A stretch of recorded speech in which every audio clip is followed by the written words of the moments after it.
on PC like during the afternoon, it probably would have been better to just set up Genshin and go into Genshin from there. Just to see about combining them both together.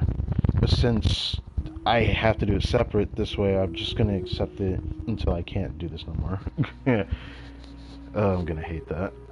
But what's up, everybody? My name is Crytek and welcome back to some more Genshin Impact.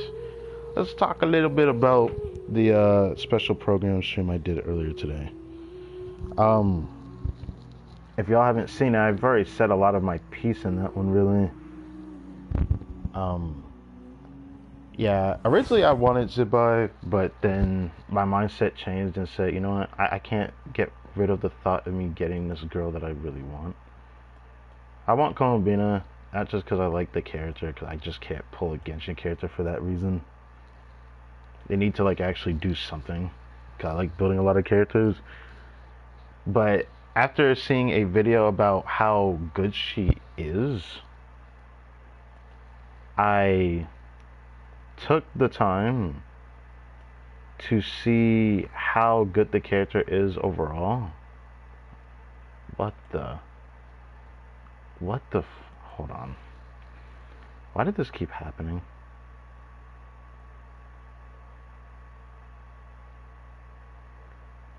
Oh my god. Did it hoe me? Did that hoe me? Did that hoe me? Okay, it didn't hoe me. Alright, so what's going on? Why is this not working? Okay, whatever the fuck that was weird. For some reason I couldn't put the thumbnail in, that was annoying me. Still waiting. That's cool. I lost my train of thought thanks to that. Anyways, got confirmation of what Columbina wants, and like I said before, she wants this boss. So, cool. Can keep farming that with the last little bit of resin we got. Let me think of the thumbnail. I kind of like scratched my head on what I want to add here, but there was like so many things to add here, but I wish I could add more to the title itself, but like the special program discussion is like making it way too long of a title. I hate it, but I'm more excited for the upcoming characters more than I thought for the version itself, because from the silhouettes that are even shown in the thumbnail here, two of them are pretty easily picked out. One of them is Varka, which I'm excited to see what he got cooking, but I'm more excited, unironically, I'm more excited for Nicole than I am Varka. Depending on what Nicole does, I might skip him. I'm hearing rumored that Varka's the patch after Columbina. That patch will be the last patch on console PS4 Genshin Impact, yes. Which is a shame, because the timing is really bad for everything. Timing is bad for everything. Like, I can't even make a difference to be able to save for it. It's just my situation is so bad, I can't guarantee that. But it doesn't mean I won't be able to play Genshin no more, thankfully, because I found that I can actually play on my PC. I just need to test some things, and next patch will be the perfect time to test it, because I was thinking about doing it just before I ended this patch. But now that we got this recollection thing where we can relook at every Archon quest, I don't know if it's for character story quest. I think it's probably character story quest as well. But every like Archon quest, actual animated cutscene that those Archon quests had, we can go back and look at them. It'd be a way to test to see how my computer holds up, and it held up better than I thought it would when I tested some things. But I still need to do a bit more. So, for what it's worth, we gonna have to do that. Oh wait, expedition reward.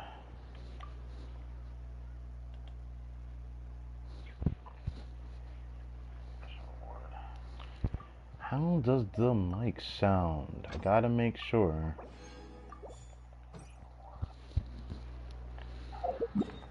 The mic sound. I gotta make sure. It sounds good enough, I suppose. The mic sound. I gotta make sure. It sounds good enough, I suppose. Good enough indeed. I didn't realize how influenced that I could change the sound of like how loud my voice gets. It's kind of annoying though. Was it the same for the browser? I think I fixed it back, so that shouldn't be a problem. So what I'm hearing is the loudest it is right now. Alright, I need to beat this guy off. Start the clock! Drop your weapons! Oof!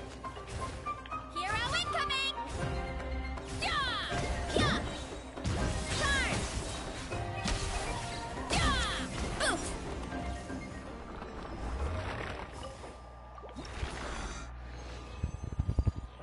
Like I said, we're pulling for Columbina no matter what. I'm in a pretty good position to get her no matter what. I already have enough to guarantee a character. I might as well equalize on it.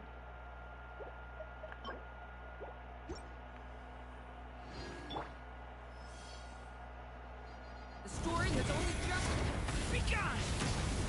Stay! Stop right there! Let's move! Yeah! Heads up! Hi! Yeah! Hut! Hero incoming! Yeah! Headbutt!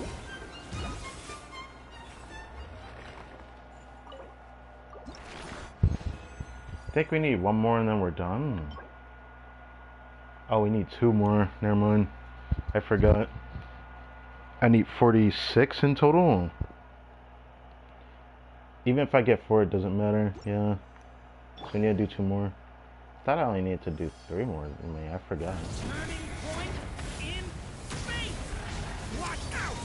Final warning! Start the clock! Oof! Look out below! Charge! Headbutt! I wish I could get C50 on some.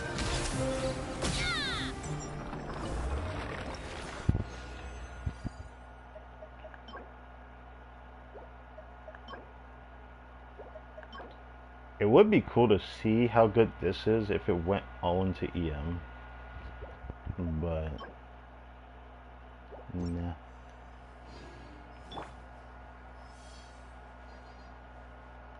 The story has only just begun! Leave it to me! Stop right there! Let's move! Yeah! Charge! Yeah! Hut! Hero incoming! Headbutt! Out of here. Bot. Alright, final one.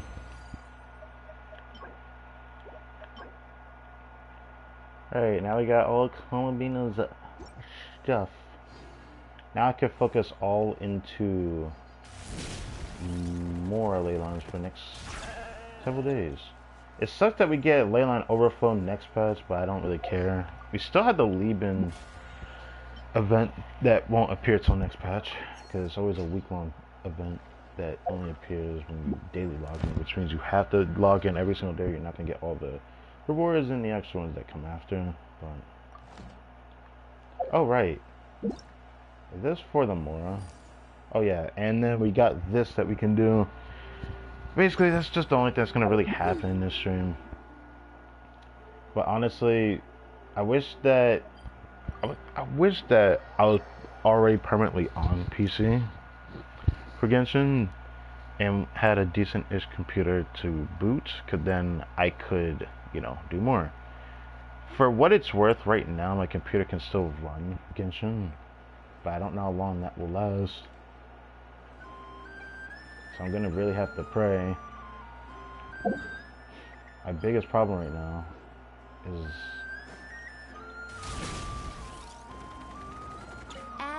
first do this. Thank you for One of my biggest problems right now. What's up, homie? Oh yeah, I'm close to getting this.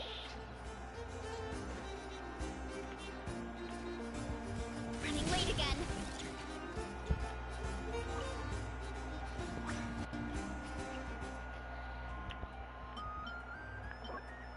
Where's it going? It is going. I didn't check to see what talent she took. I think I was told that she took the same talent that Friends does, which is kind of problematic, which would be this one. If she takes that, I'll probably have to farm that when the patch drops.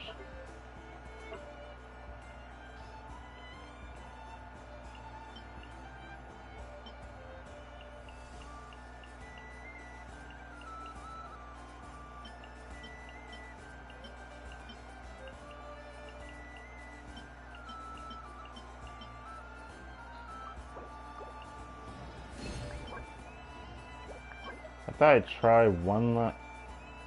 Really? I thought I would try one last time. To see if I can get something for Venti. Because next patch, we're gonna farm that new artifact set. One for XR characters, and then the other one... From what I've been told, Anifa really wants that set, which is problematic for me. Because since we're getting Columbina, and I mostly plan to put her on the support set when I get her. At least I'll have use for the artifact set that I currently have, but it's going to feel kind of bad when I get Columbina. Reason being is probably just because of this. Like, oh, I wish I had a piece like this as a HP Sans, but I think there's only been one double crit HP Sans that dropped from this set, but it wasn't good enough to keep, so I didn't bother.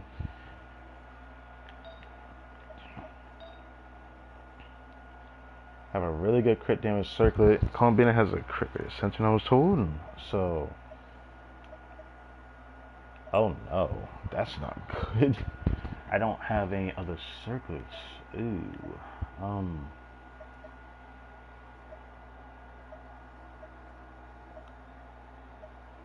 That's going to suck.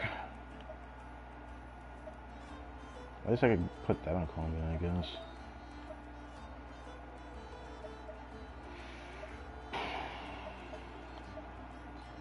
Okay.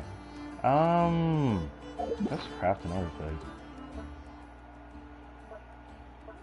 I'm kind of torn, because a part of me wants to craft a circlet, but I don't want to, but I probably should craft a circlet. A part of me doesn't want to do that. Part of me wants to craft a Sans for Columbina. I feel like that's going to be the most problematic one. Because I'll still have to give her that circlet that's on a Nifa, because I won't put a Nifa on that set no more. That's going to suck. I'm going to farm a new set for her, but I have to farm that domain regardless of how it turns out. So it gives me a reason to try the Sans. But I probably should check one other thing before I do that. There's a lot. Can I check it here? Okay. Don't have an HP goblet. I was just wondering if I did.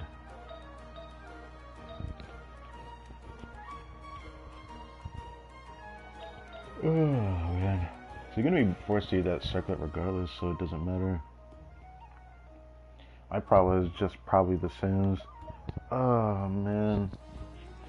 I don't really have a build for her, but at the same time I have something. Fire and Feather can work wonders. Problem is, the way it called me to kit design, her damage is based off a crit and HP. Even from the live stream, it seemed like all her stuff is scaled on HP. So I don't know what I'm gonna do with most pieces if they don't have at least this. So I might end up putting Columbia on that, because all her bonuses are based off HP. If I can't get anything else, it's just gonna be ER.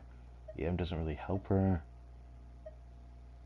EM would help her if it was the new artifact set that the devs say is the set for more lunar reaction damage. So yeah, I guess I'm gonna try an HP Sans. A part of me doesn't want to. Like, technically I could try a circlet and hope for HP with crit rate. Like, genuinely, I still think it might be worth doing that, because I can get a crit damage circlet with HP and crit rate, and then when next patch starts, I'll be able to have a second sanctifying elixir, and I can craft the sands for her in the same patch. I'm thinking about doing that instead, because like forcing the other piece, I don't know if I want to do that. Watering.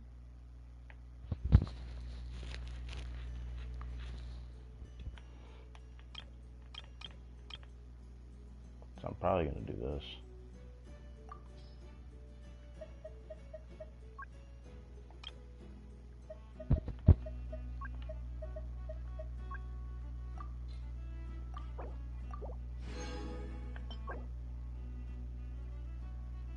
That's better than I thought it was going to be.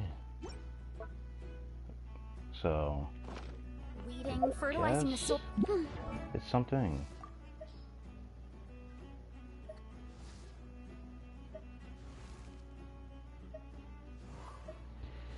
Okay, I'll just go over here and try for this.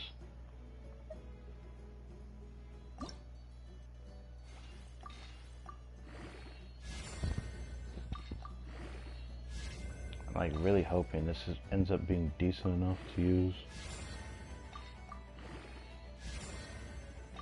Okay. Okay.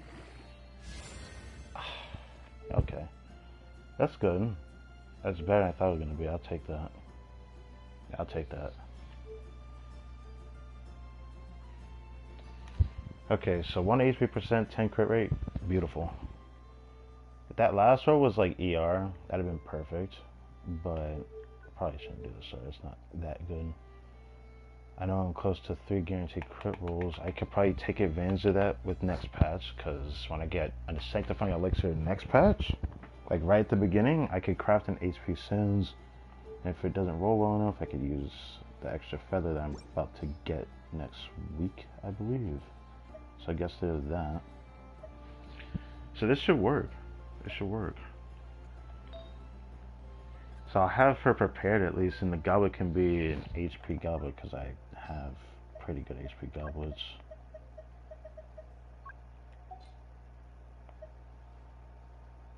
It might have to be that Farina one. Or if all else fails, I do have this one to fall up on, because I held on to this for a long time thinking I'd probably never get a use out of it.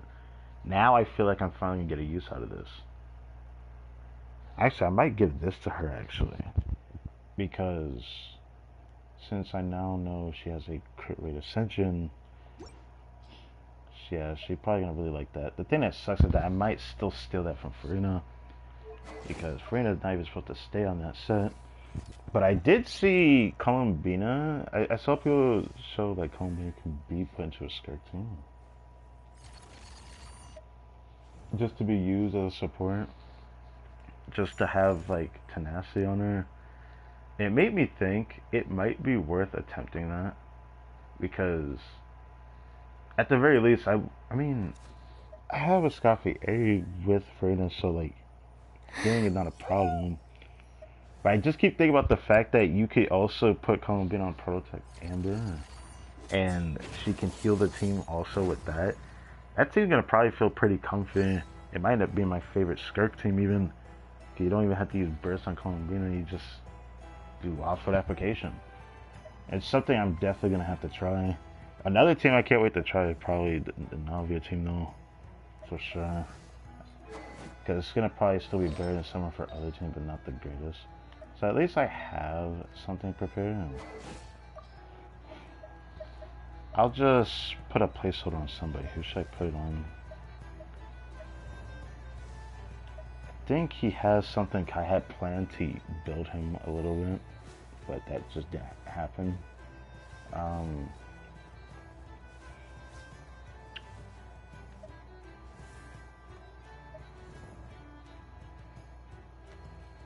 Huh.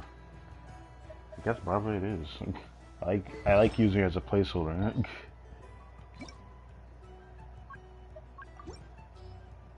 The funny part is I had a placeholder for Llama, but after playing her on my second count, I feel like she's gonna be a Deepwood user, so I might end up getting rid of these EM pieces on this set.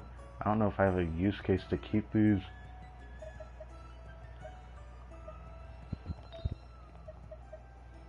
So put something on her. When I get Columbina, I'm gonna put her on the piece that Anifa has on. The thing that sucks for me though is that I don't have the greatest flower for Columbina. She's probably gonna end up taking this one because the EM is not gonna be as useful. I had that crit rate circle, but since crit rate is gonna be a bit diluted, there's no point in keeping that. So she definitely gonna want that. HP crit damage, not even crit rate, is recommended on a Barbara. Alright. I might take that goblet off of Farina though, because frankly, I I'm wonder probably when gonna I'll need it be more as tall as my... because I have another build that uses a different goblet on Farina, which I'm going to go back to, I think.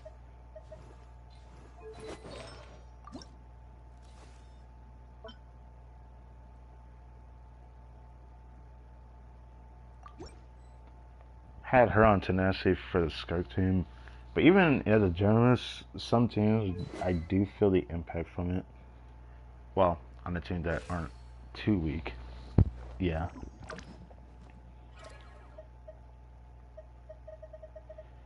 So I can craft an HP Sans next patch, which is definitely gonna be better for me because trying to craft a goblet makes no sense. I have a really good HP goblet I can use on her, so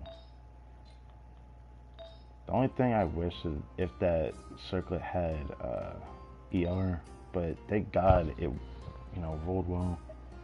The funny part is there's a chance I might end up keeping this piece on Columbina, depending on how that turns out. My biggest problem is probably the weapon category. This has been my biggest problem for about 3 years now. Cali characters I think have the most unexplored weapon type for me. Thank God some 4-stars have made it possible that I could have another option, but this piece is for Lauma. I thought about putting Favonius on her, but it's gonna suck doing that because I'll have to like do something about this.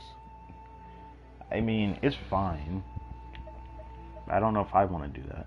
I almost thought about taking this off of Nuvolet for her.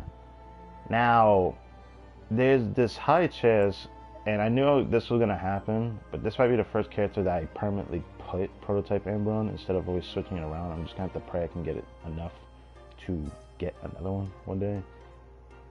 Because this is probably the piece I'm going to want to have on her the most. It's either this or I do this. Because when I try her in the Friends team, I do think my rotation will line up for this to work well. I think. Yeah, I'm pretty sure it'll work well. So yeah.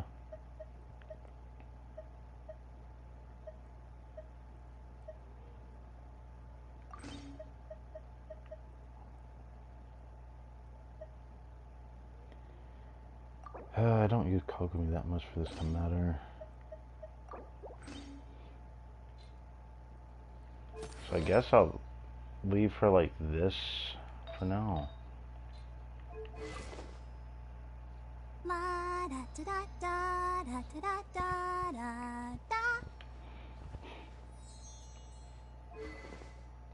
They're gonna be interesting. I heard the source of crit rate for her teams is gonna be very high, so makes me wonder if this piece is gonna even be that good on her in the long run, because she has a crit rate ascension. We'll see, but I'm probably gonna still put it on her. I might need the ER from the feather that I have on. It might even be better to do a single reshape for this. It might be, actually. Then I could save the guaranteed rolls for the sands if it doesn't roll well. Or maybe it'll be easier to make the decision on the feather if the sands rolls well enough when I craft it next patch. Yeah, I think that might be it. It's something I wanted to try one more can pull for Beyonce, but I just can't do it. I don't want to risk it. It just makes me a bit sad to think about, though.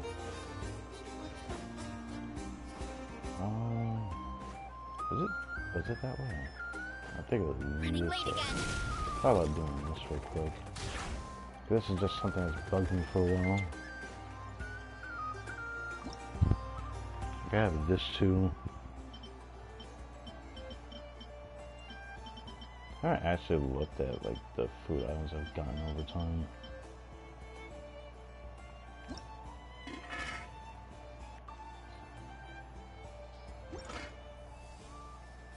Today's boon takes resources that I don't have used, but since Columbia doesn't want any of these pieces, I don't know what to do with them. I do like that piece.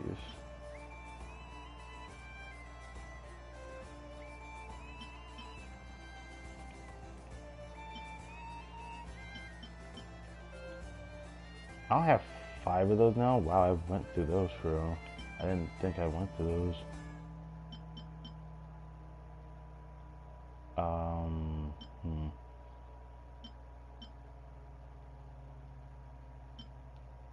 Could do that. That's sort of a piece.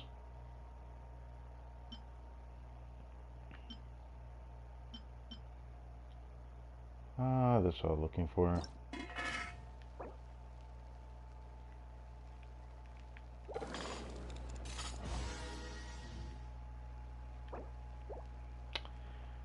I could get more of this easily. I just don't want to, but I probably will.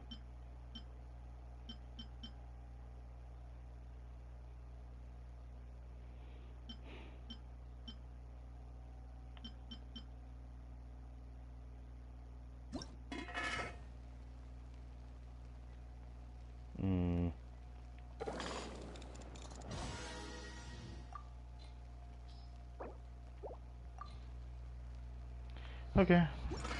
Guess that's what I really want to do. It's just something that bugs me.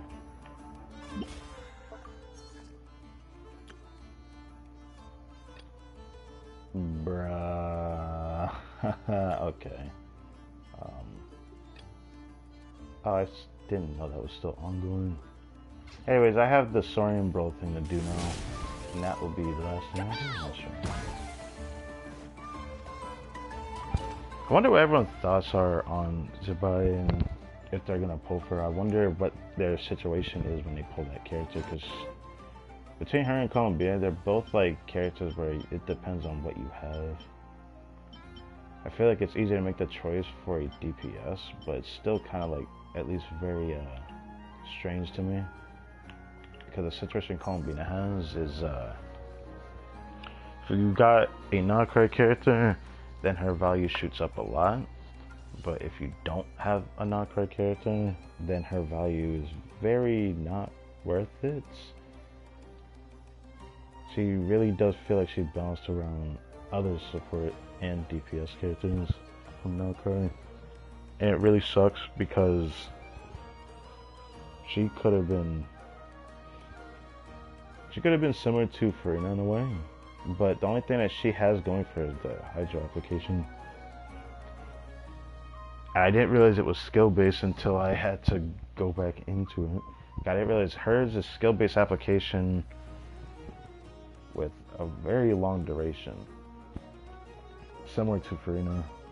So that's like, her saving grace is legitimately that, at the very least. I can never not get a Hydro character for that reason, at least. The thing I can't wait to see is I want to see how bad is she really, because they just say she's bad. I want to know how bad is she without the non-cry stuff. I want to see how bad that actually is. Originally, my pull plan after getting Columbina is I was gonna like see what Varka was gonna do. Guy kept hearing rumors it's gonna be the patch after Columbina. Now, thanks to what you see in the thumbnail, the silhouettes for the next couple patches of whatever character releases, they're probably all 5-star characters most likely, since there's only 5 of them that are shown, with one of them rumor has it that there's gonna be a new standard character. I wouldn't be surprised with that because they did with Yume Mizuki last year. It seems like they're gonna try to do a trend of like a new standard character. I just hope that they make the standard characters at least a little bit better. There's no real reason to make a shit character at this point in the game because they're just continuously like increasing the ceiling with the strongest. I don't see the point. Is what I'm trying to say. I don't see the point of making them making a shit character. Just make them good. They don't have to be the strongest. They just have to not be ass. That's all I'm asking for. Like, make a standard character feel bad makes no sense to me at this point in the game. So I hope they don't do another Yume Mizuki. That would be really disappointing. Because I'm just kind of tired of it all with that. Alright, there we go. I think that's it for that I want to explain. I'll have to see how many pulls we got after we do this now.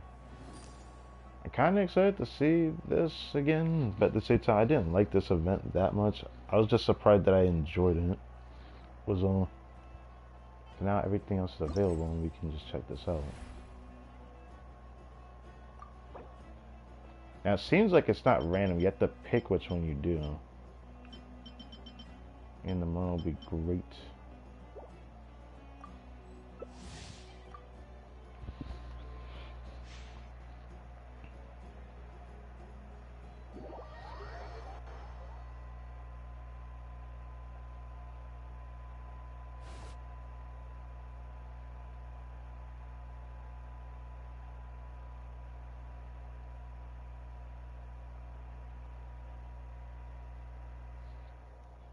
Hello.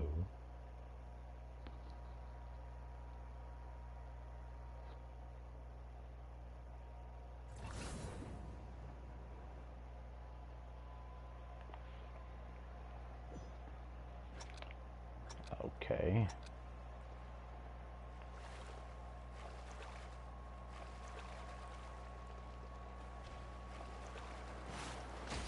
Oh, is it one of these where you have to go to a location?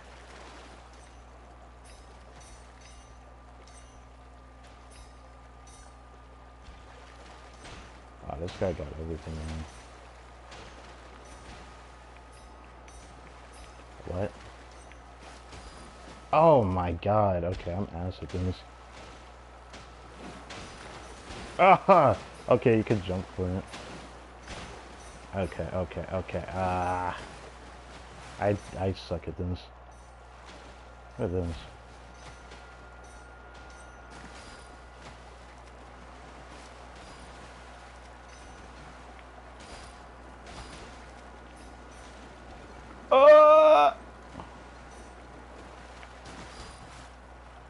Wow.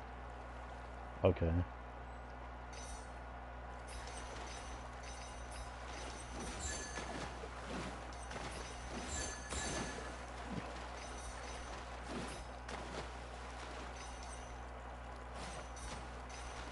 Yeah, I'm doing a little bit better at least. This is not what I expected. So I have to play more to score.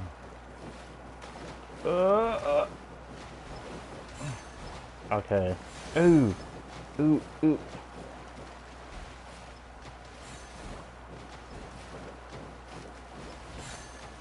Bruh. I suck at that.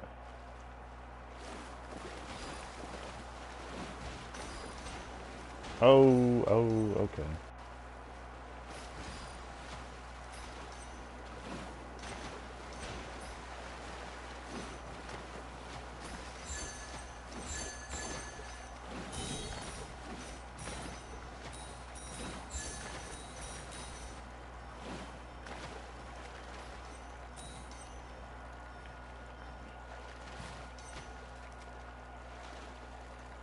Okay, at least I did a little bit better toward the end.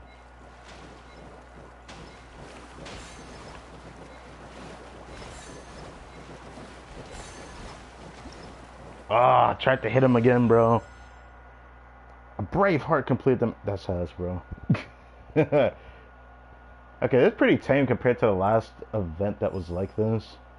It's not what I expected, but I guess it's better than I thought. I don't know if it's really better, though.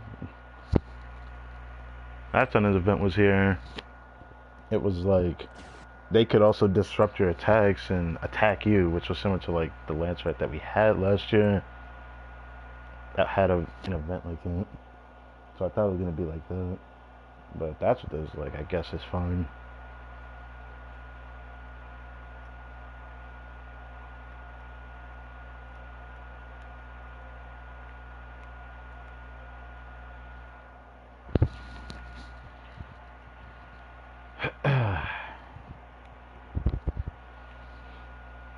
And it took me a while to make this thumbnail, by the way, because like I shit you not, by the time I finished the thumbnail, that was when I was ready to do this stream.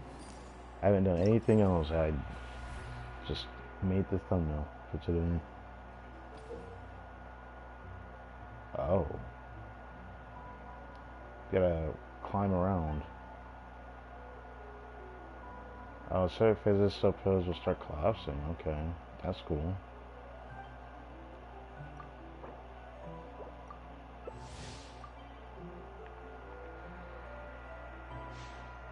Milos, that name sounds familiar.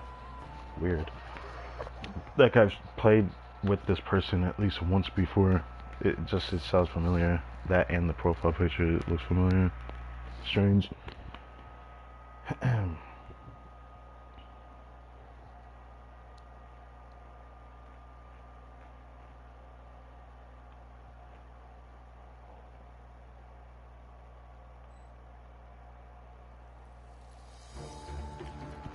Okay, turning back to the screen.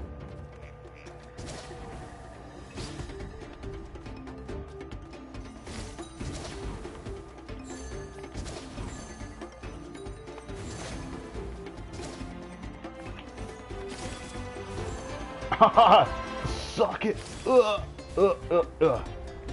okay.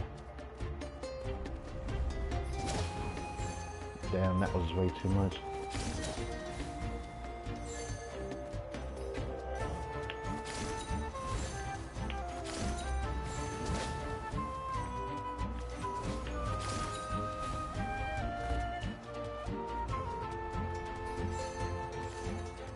Where the fuck did you come from, brother?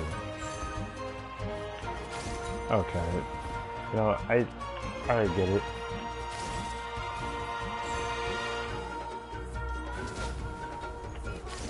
Um,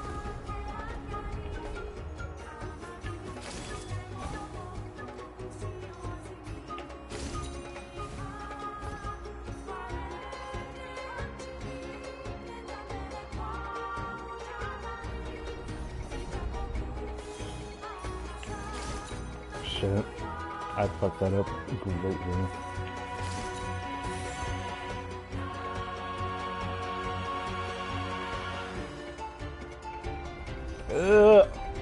Ah!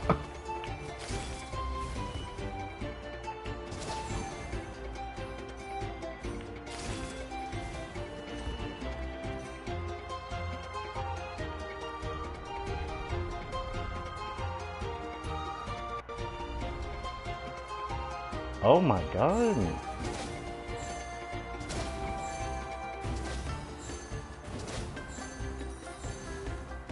There's no way he got that, right?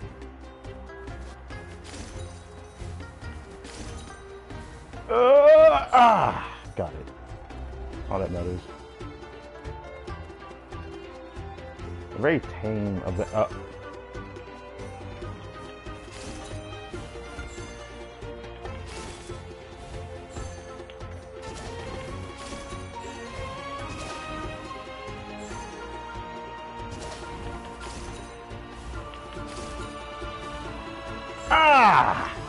Okay, I'll take it. Didn't get the best score, but definitely like the second highest, so I guess it done. Hey, 1500. I didn't know if I'd reached that number.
Tatankasaurus.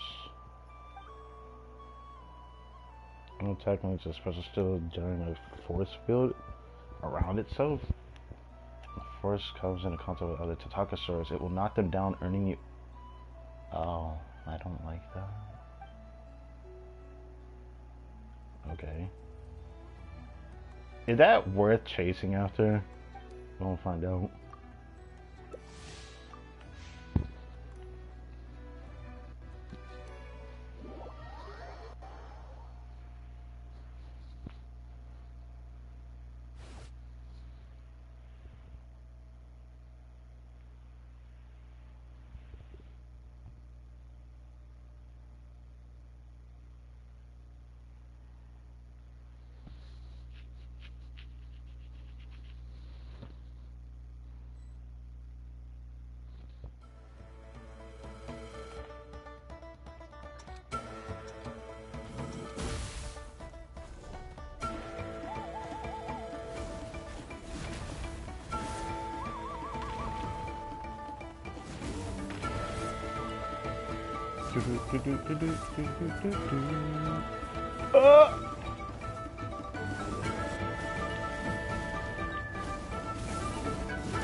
Come here, bot. Oh wow.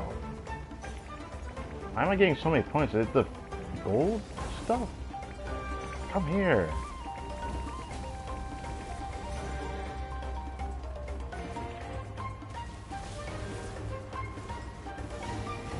Okay. Alright. That's what you get, bro. That's what you get for hitting me.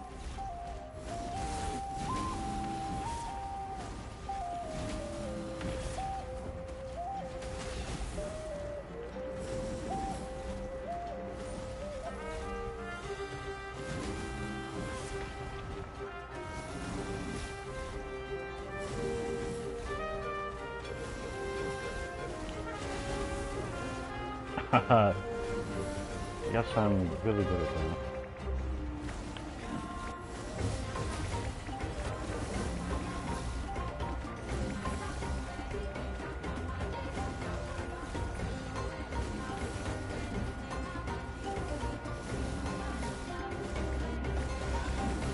What just happened?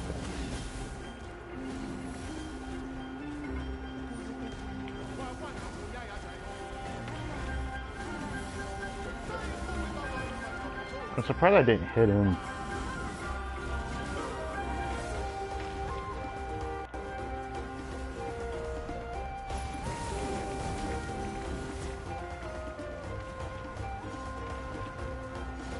Is he really trying to hit me again? It makes no sense.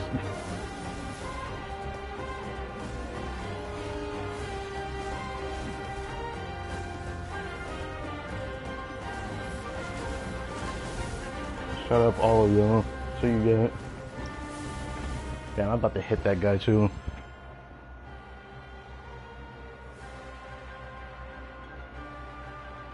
Damn, that was just very interesting. We just kept getting a lot of points, like everybody. I guess the highest score increases per one. That's just how it works. I mean, the faster we'll actually finish this completely, if anything.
erupt, they produce a large amount of trial coins and fireballs. Why did this remind me of Mario Party? Okay, so crystals can get a lot of points. Okay. A little point to get hit by volatile explosion. Yeah, volatile crystals. Yeah, okay. Got it.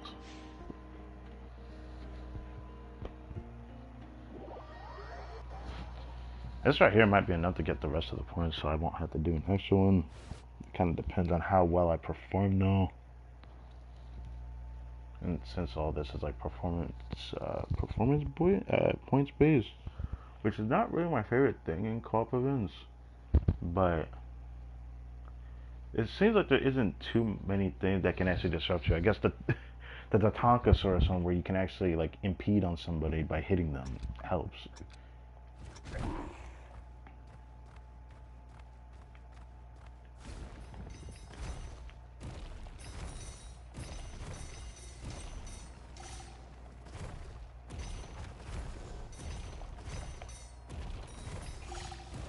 Oh, that still hits me. Well, that's on me.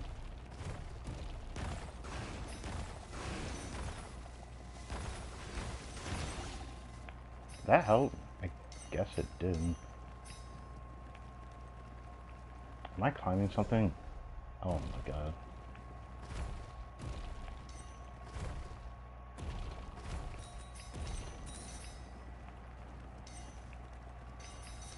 Yeah, I'm not the greatest at this.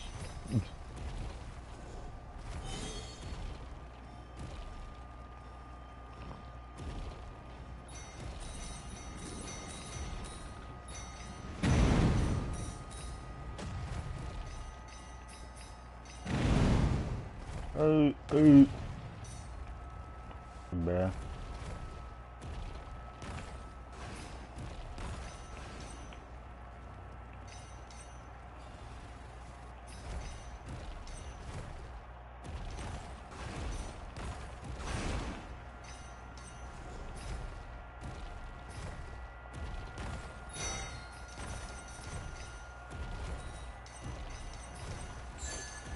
Oh, I actually got that. Ah! I didn't know if that hit me. I don't know if it's lag saving me or not. I don't care.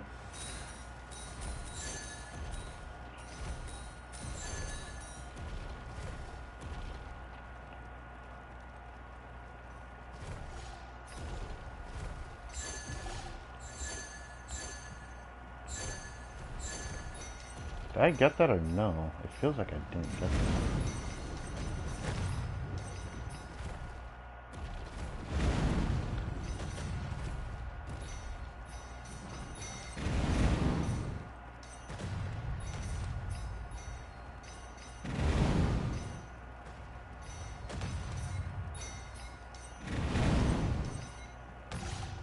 Did that hit me? No shot, bro.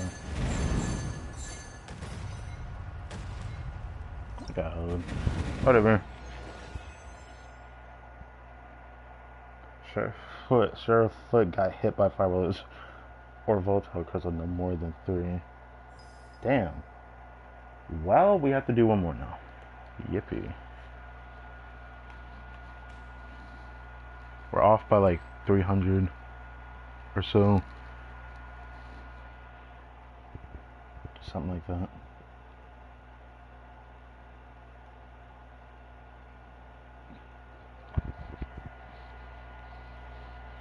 If I got at least 1600, that would have been enough. Or at least 1500 would have been close, something like that. Actually, I think it really has to be like 1600 again to have like a surefire chance. That's fine.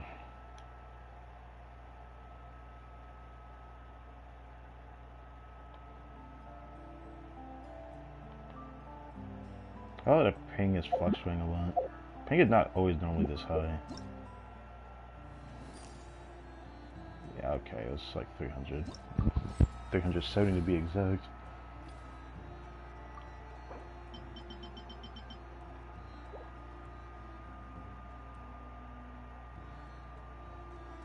You know, I thought about doing that, but now I don't want it. I thought the Tatanka source one was fun, but it was really long. It felt longer than the other two, or the other ones in general. I did like this one. I'm probably gonna go back to this one. I want to improve myself on that. Players, can you stop?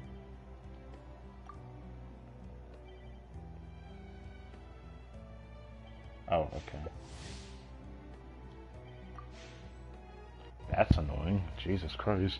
How many times are people gonna reject? Goddamn. Here I thought like I was pressing a button or something, but no, that definitely wasn't me. Otherwise I wouldn't still be trying to load me in. I thought that was like me having my button stuck or something. But yeah, I just wanted to try this one again. I played this one horribly last time. I still got a decent score, but I just feel like doing this one again.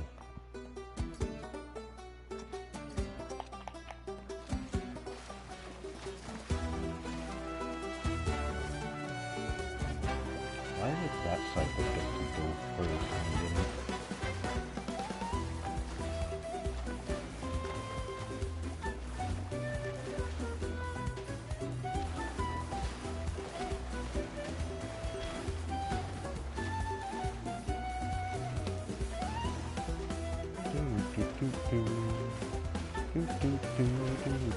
I just love that. It's because this thing feels jank to do. Because when you know you're going a certain direction and you stop, it feels like it has a delay when it stops.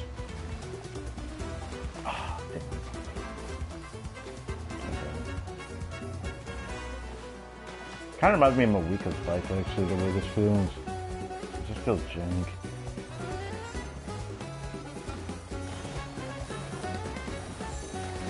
How is he getting that point?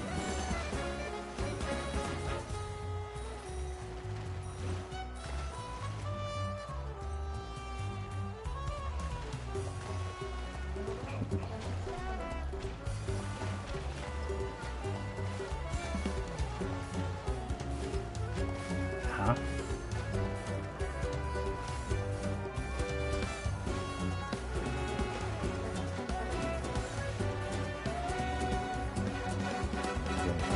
Whatever.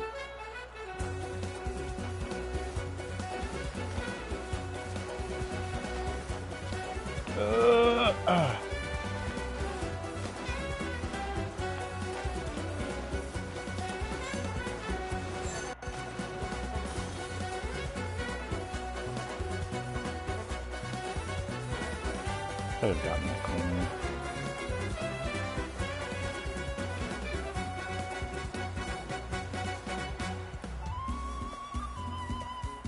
Oh, that's not gonna go first. Come on.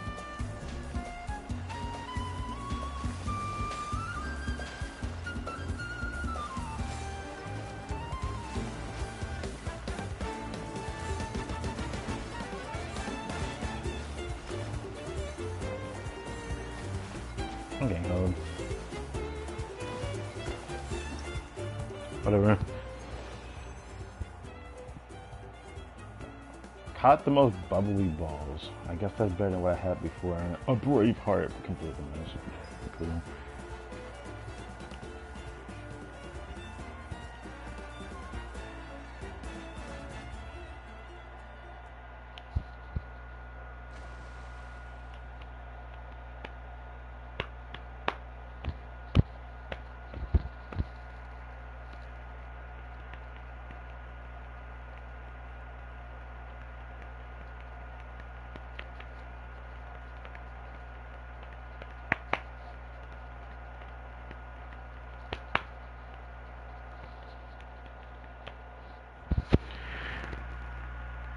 Okay. Now I can move into pretty much ending the stream.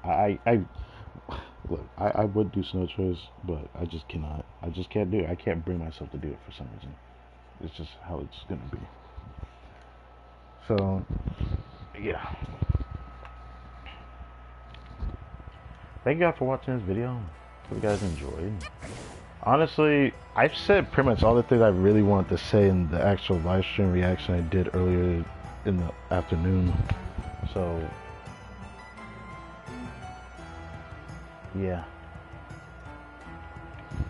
For what it's worth, I'm guaranteed to go for Colombina, so that's all there is to it. As for what happens next, I don't know. On one hand, I'm excited just to be able to get this character and see this story unfold next patch. I'm excited for the story to unfold. I'm also thirsty for that exploration because it feels like it feels exactly how it felt for Natlin. How long it's been since the last time we had exploration. I honestly didn't think we were going to go to Summit without exploration. Now I'm kind of worried what's going to come after this because I'm pretty sure I was told, I don't know if it's true, but had like a couple of my friends tell me that this portion of Donkrite is going to be the last expansion of it, which means what else is left then? I mean, Blackcliff Forge is not in the game, but I don't know if that's going to count towards something for like a whole patch of exploration. But there's also supposed to be the expansion of Mondstadt. Liebman's going to talk about that. My problem with this, though, is what to come after for exploration? Are we going to be waiting till the summer event before we get another exploration type beat? I don't know, that doesn't really sit with me if that's the case. So,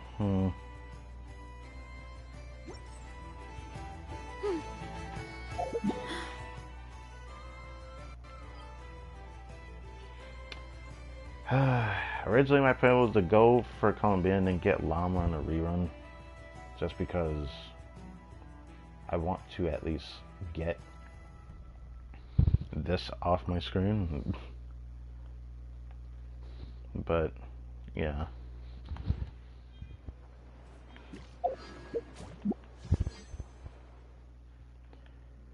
So, how many poles are we sitting on?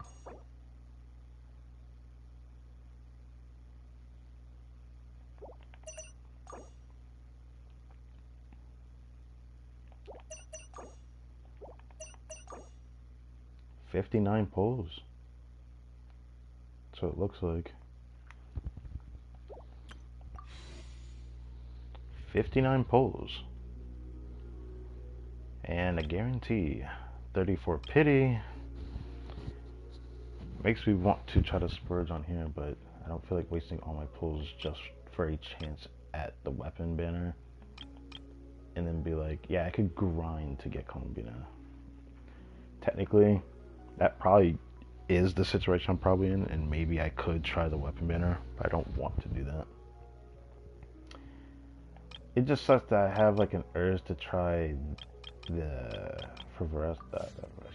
try free on some, but I don't want to end up getting another Vressa. So if I end up wanting another Vressa, that will probably have to be next time she appears. So that time she appears, maybe people will end up forcing on to not want to pull on them. But I can't sit here and say that she isn't worth it. Even the year after, I can imagine her still being relevant, but probably just not meta anymore. Right now, I still think she's meta enough. Because not a lot of characters that have her level of expertise in terms of how much content she can counter. Same with Skirk. It's going to be interesting when Skirk kind of just like falls out of the meta a little bit. I'm kind of curious how that will unfold, but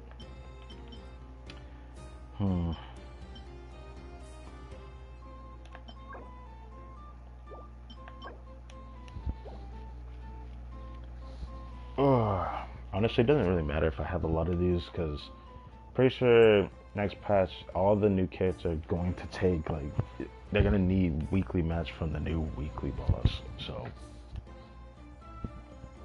not really surprised. You know what's funny? I just realized after the more I just spent leveling up artifacts and whatnot, I think my more just went right back to where it was just at when I started the stream. That's kind of interesting. Well, the rest of this week I plan to still farm Mora, and I'm probably going to keep doing it for a little bit. It's not that I'm kind of like burnt out for farming artifacts.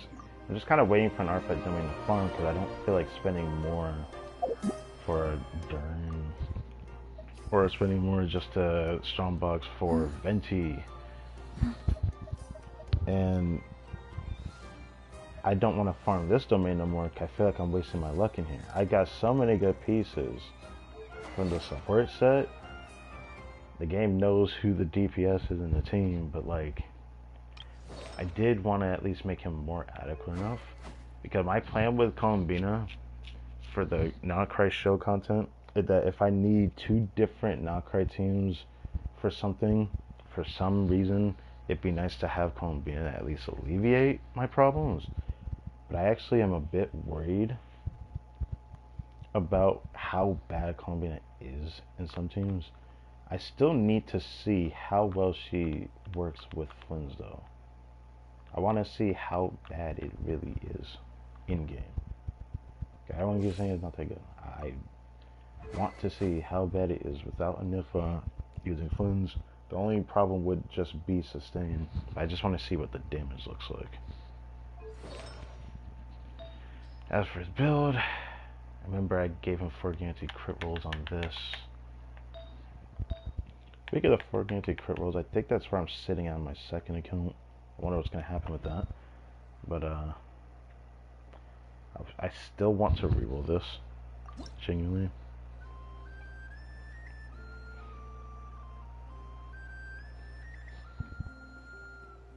I genuinely still want to reroll this, but now I don't think I should do that. I feel like I should save this for an artifact that definitely deserves that upgrade, which will probably be from when we start from the new set, and I do think that's definitely what I'm going to do. So I'm probably going to save the Dustman Enlightenment I'm about to get next week. And then basically wait for next patch.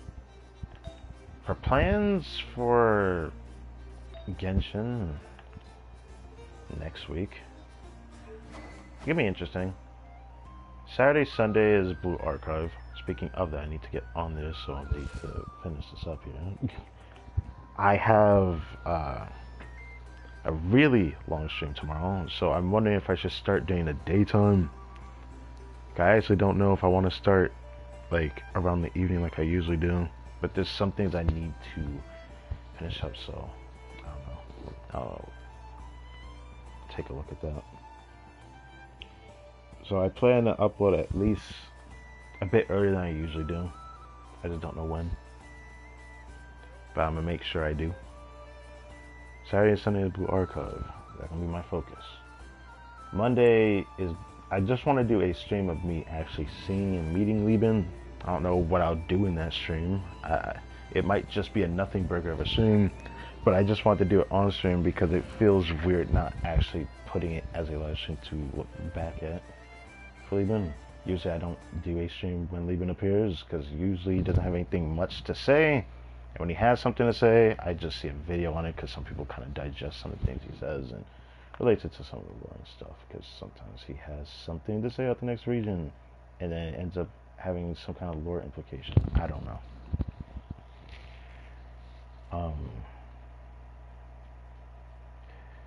Outside of Monday, Tuesday, there's a chance I'm probably gonna still do this stream, and it's the Venti. I still need to do a stream just dedicating it to Venti to actually see how much he's grown since I, built him up. Because again, yesterday I showed you he's more adequate enough now. He's built more adequate enough, so he's ready to at least do a proper test to see how decent-ish he is with Durin. I want to put that into a dedicated stream because there's several things I want to do with him. Now, I'm thinking about doing 2 streams in that day and doing a stream on my second account, because I do feel like I need to do a stream on my second account because that stream might be longer than the one I plan to do with Venti. Then my second account, I know I want to test my albedo I have on my second account. It's a shame I went for Durin on this account, making it the last character I probably will be able to actually get on my second account. Because technically, if I play out till the end of the PS4 cycle, I could always just get this character, or this account, tied to my email and then put on PC, but I don't feel like doing that. But on this account, getting Durin, I might be able to get another 5-star to Durin just in time, but I just don't see the point. Maybe I'll change my mind and change things up. I don't know yet. I keep thinking I might still end up doing something though.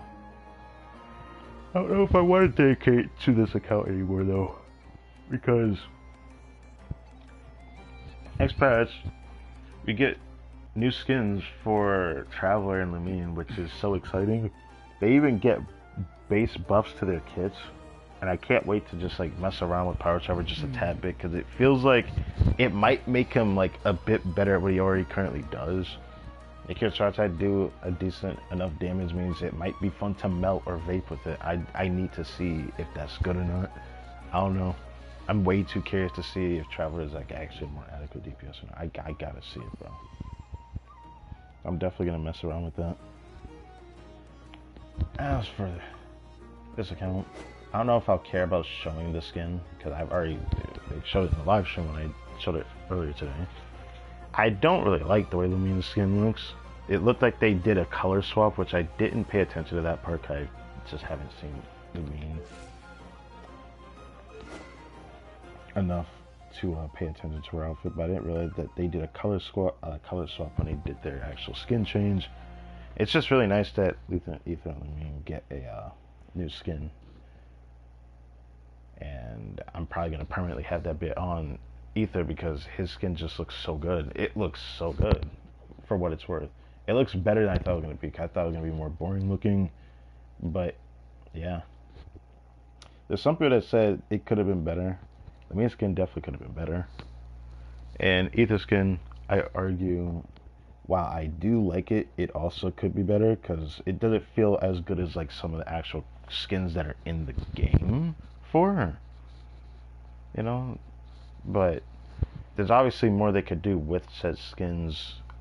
Like, obviously they could easily improve it, but I don't know what type of motif they're going for when it comes to skins, because when people say the skins could be better, what are they implying is my question. Because there's so many ways to make a better skin, but there's also a certain like motif that the devs are kind of trying to stay true to. And obviously making everything look Genshin like while having that new skin is probably difficult to achieve, I want to assume.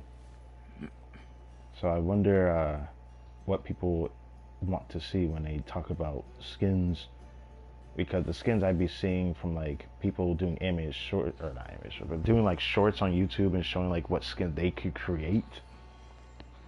Some of them look really good. Some of them I debate isn't really made for Genshin specifically. That look really good, but there's some that like has like some Genshin like design that definitely warrants some attention. I think. I guess it just kind of depends on what people are looking for. But yeah, back to this again. Yeah, it hasn't changed. I showed this yesterday. I'm probably gonna end up showing a bit longer on this account just because there's a couple of things I want to make sure of. It's probably playing two different teams with Albedo in the Abyss. And maybe trying to force Albedo and Stygian, but I don't know what I can do with him, because it's hard to use Albedo and Stygian because all the bosses don't really mesh well with Albedo. This is kind of his fault, being a field-based type of sub-DPS. If he was like one that could hit anything from any like distance, like some off-field supports are, then Albedo would have probably been fine. But because you need to be in his field and he has to be in the field, not he in the field. The enemy needs to be in the field specifically for you to actually proc like the Isotoma hits his sub DPS numbers. He's just not going to do any damage if they don't get hit by it. And it kind of sucks because Chiori's at least has that one up over him, that she can't miss an enemy. So that's just the one thing I want to mention. But yeah. I look forward to seeing how much the numbers have changed. I actually haven't tested him since I crowned his skill. I really want to see it. After anything else, I think, did anything actually happen on my second count recently? I feel like there was something that happened, but I don't remember what it was. Yeah, this account, I was originally planning to stop playing on it after this patch. Part of me still thinks there's something left I haven't done, because again, I still haven't done the stream for this character yet. I need to do a stream for this character. I mean, I could do an Albedo stream, but I had maxed out her friendship like weeks upon weeks ago, and I wanted to do a stream for her. But every time I was ready to do it, it felt like I either needed to focus something else, or I was just a tad bit too busy. So I don't know. Basically a bit sad. I wanted to do a stream looking at her voice lines. I still do. So that's probably gonna happen in the Albedo stream as well. Even though I want to dedicate a stream to her, I don't think there's a point in doing that since I have Albedo. So I could just do a dedicated stream for Albedo because I have to use Milani with him. I need to try it again. I need to see how good it is. Anything else? I don't think so. I know I tried to craft the sands for official and it didn't really roll well. So, I'll have to try to reroll it. Now we're about to get an artifact set for Dern. Kinda excited for it. Probably gonna be a focus on Dern specifically though. I don't know about the second account, but the main account I'm definitely looking forward to farming that domain for. I still don't know what I'm gonna do with this second account. If I'm gonna really do one more full patch, it might just be to do more inspiration and try to pull another character patch after. But I guess this actually depends on who else is rerunning after this patch. Cause part of me wants to grab Llama, even though I don't want her at all, but she's not. I'm pretty sure they're not gonna make another Denzer character as good as her for a while, because the way they made her support, she really is just a better Nahida, which really disappoints me. Really disappoints me, because it just felt too soon for a better Nahida. Felt too soon because they like do not, for the life of them, focus on actually trying to make more characters good within the element itself for what is lacking in the element itself, that nothing is being shown within the element itself. It's kind of like my problem with Zabai, actually. It's part of the reason why I'm skipping her, because I cannot stand the life of me that while the character is not as bad on their own with other non-card supports, the character has so many bad character synergies with others because no characters have good synergy with her. And then she has a restriction for Geo Hydro characters. So Hydro not being too bad isn't the problem. It's more about not every Hydro option is good with her. So it makes it very hard to slot anything. I'm pretty sure we still don't have like an actual proper Geo healer in the game, do we? We don't have a Geo healer. So she can't even, like, Savai could have used Freda, but Freda doesn't really want to be paired with her anyways. The synergy is already anti-synergy, but the skill is fine for Freda, so Savai can use that. Itlua is really good for her teams, but he's so bad on his own without constellations that most people probably will not have, most likely, that you're better off getting Colombino for Zabai than going for Itlua in his current state, because Colombino just did that much for her. And to that extent, I do genuinely think if people are able to get both, you should just try for that. I think I talked about this in the last stream before. I genuinely stand by that. Instead of trying to go for 4-star cons, unless you just simply want the character. But I've never seen them make a 4-star this deliberately ass. It's really disturbing, actually. Like, I just wonder what the decision making is for making a character bad. I just want to know.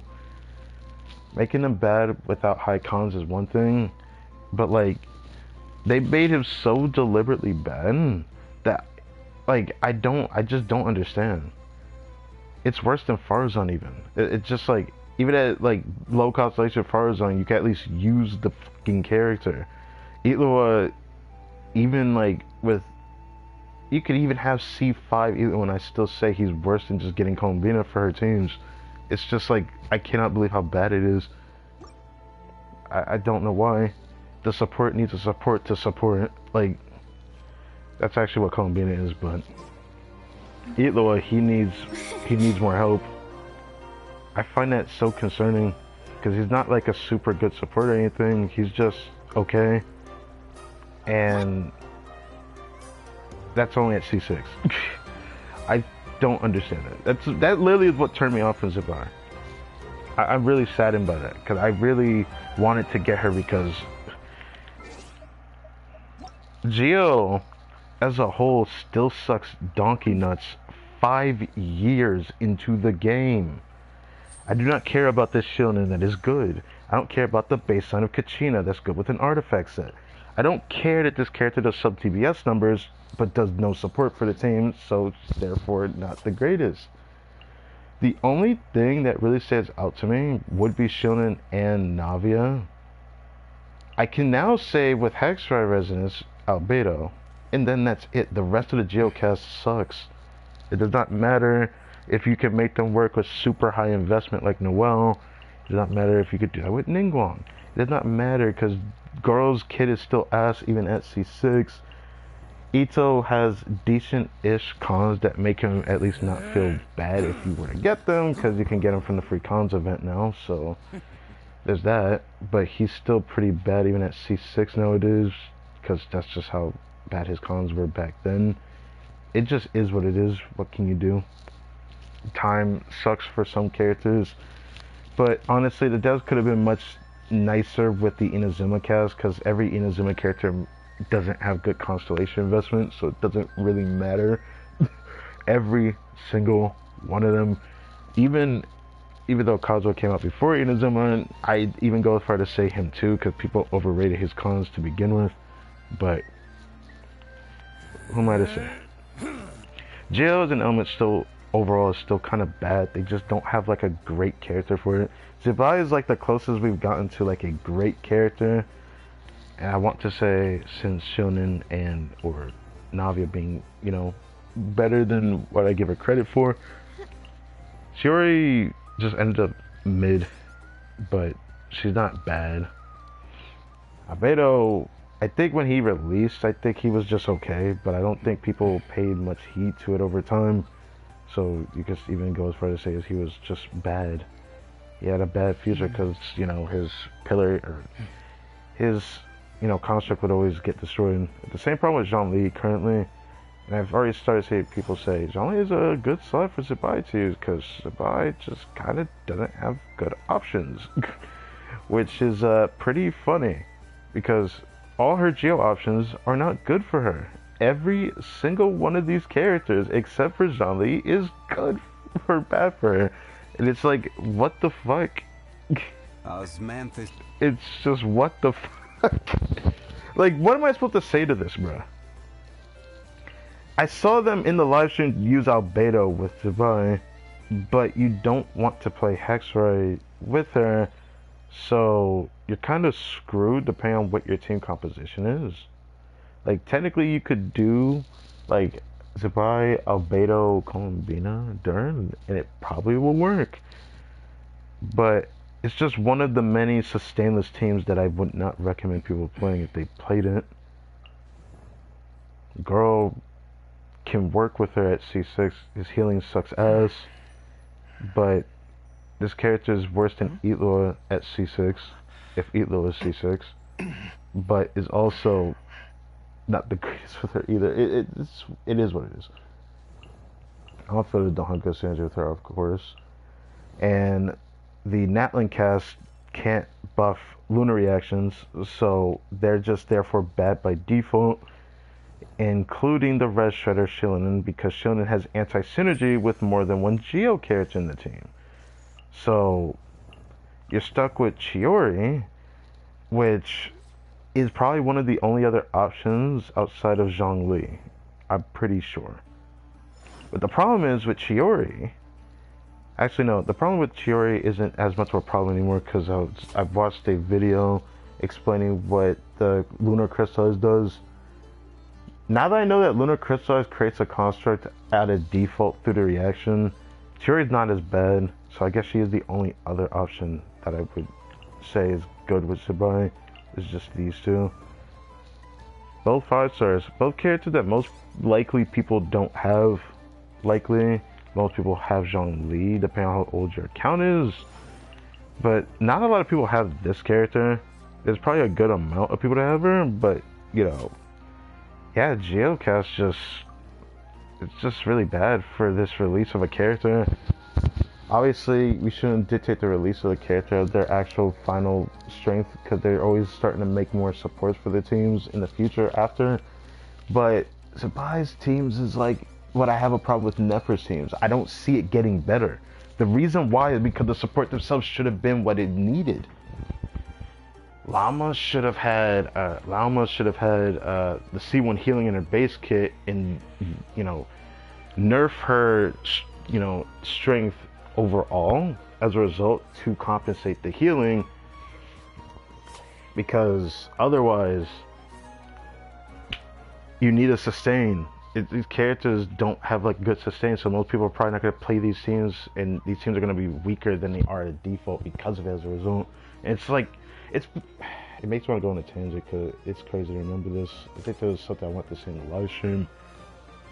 Yeah, it was like our biggest problem was Sabai, man. While the character is good without their best supports, because they need to be good at a baseline, their supports are just so bad, or one that's just deliberately bad at a default and only good or okay at C6 on a 4-star, and still want Columbia in the team is problematic for me. Whether people agree to it or not, I do think you need Columbina for Zabai, just because the Lunar Show content requires the resonance effect. I don't know if Zabai counts as she counts as a Lunar character, but I don't know if she counts towards the resonance. I don't know if she counts towards the resonance. If she counts towards the resonance by herself, then you could probably just use Aino and it might be decent enough. Even though it'll feel really bad for Zabai, because she looks like she's normal attack. From the live stream, it looks like she's Geo infused normal attack damage, which means it's pretty easy to knock people out of like the small circle that Aino creates. But I hope that's not too much of a problem. I don't know. This is assuming you can use the non-crit resonance for the Ascendant Gleam effect. Just remember the name of it. Yeah. Trying to think, was there anything else? I just felt like going on a tangent on Geo because it's a problem, man. Like, I don't have a problem with them making characters, you know, restrictive if it's not too restrictive. But if you're gonna make Geo restrictive, which I said this before, it is really bad to make Geo restrictive compared to every element in the game, because it doesn't have good synergy with each other while not having good synergy with a lot of characters. But because it can be neutralized throughout not having a great reaction, if it had a better reaction, then having more synergy with other reactions or other elements in this case would be better. Being tied to Hydro is not the problem, it's the cast of Geo options itself that is the problem. Every fucking Geo release, for the most part before Natlan, mostly worked within itself, but then again, they did pretty good overall in Fontaine with Navi and Chiori. Not making them tied to like a specific restriction that would have made them just age out really poorly. Avia is more self-contained in a way, so she'll be fine. But Chiori not providing buffs to the team is still kind of a problem, but it is what it is. They could have simply did what they did to Albedo's kit with the Hexfire Resonance. They could have just given it to her and she would have been just a good character, man. I don't know why they couldn't do that. It's weird. It's weird, the reasons for some characters' kits, it doesn't make sense. Like, they made Eatlo's kit so fucking bad, I cannot believe it. It's like worse than Kachina's kit, and Kachina's kit is bad. I don't understand it. I don't get it. It's so funny to me, because like, it doesn't make sense to me. I can't even let it go. It pisses me off. Like, I'm tired of them making bad characters. Like, make them balanced. Make them mid. I don't care. Just don't make them shit. It makes no sense at this point in the game. It makes no sense.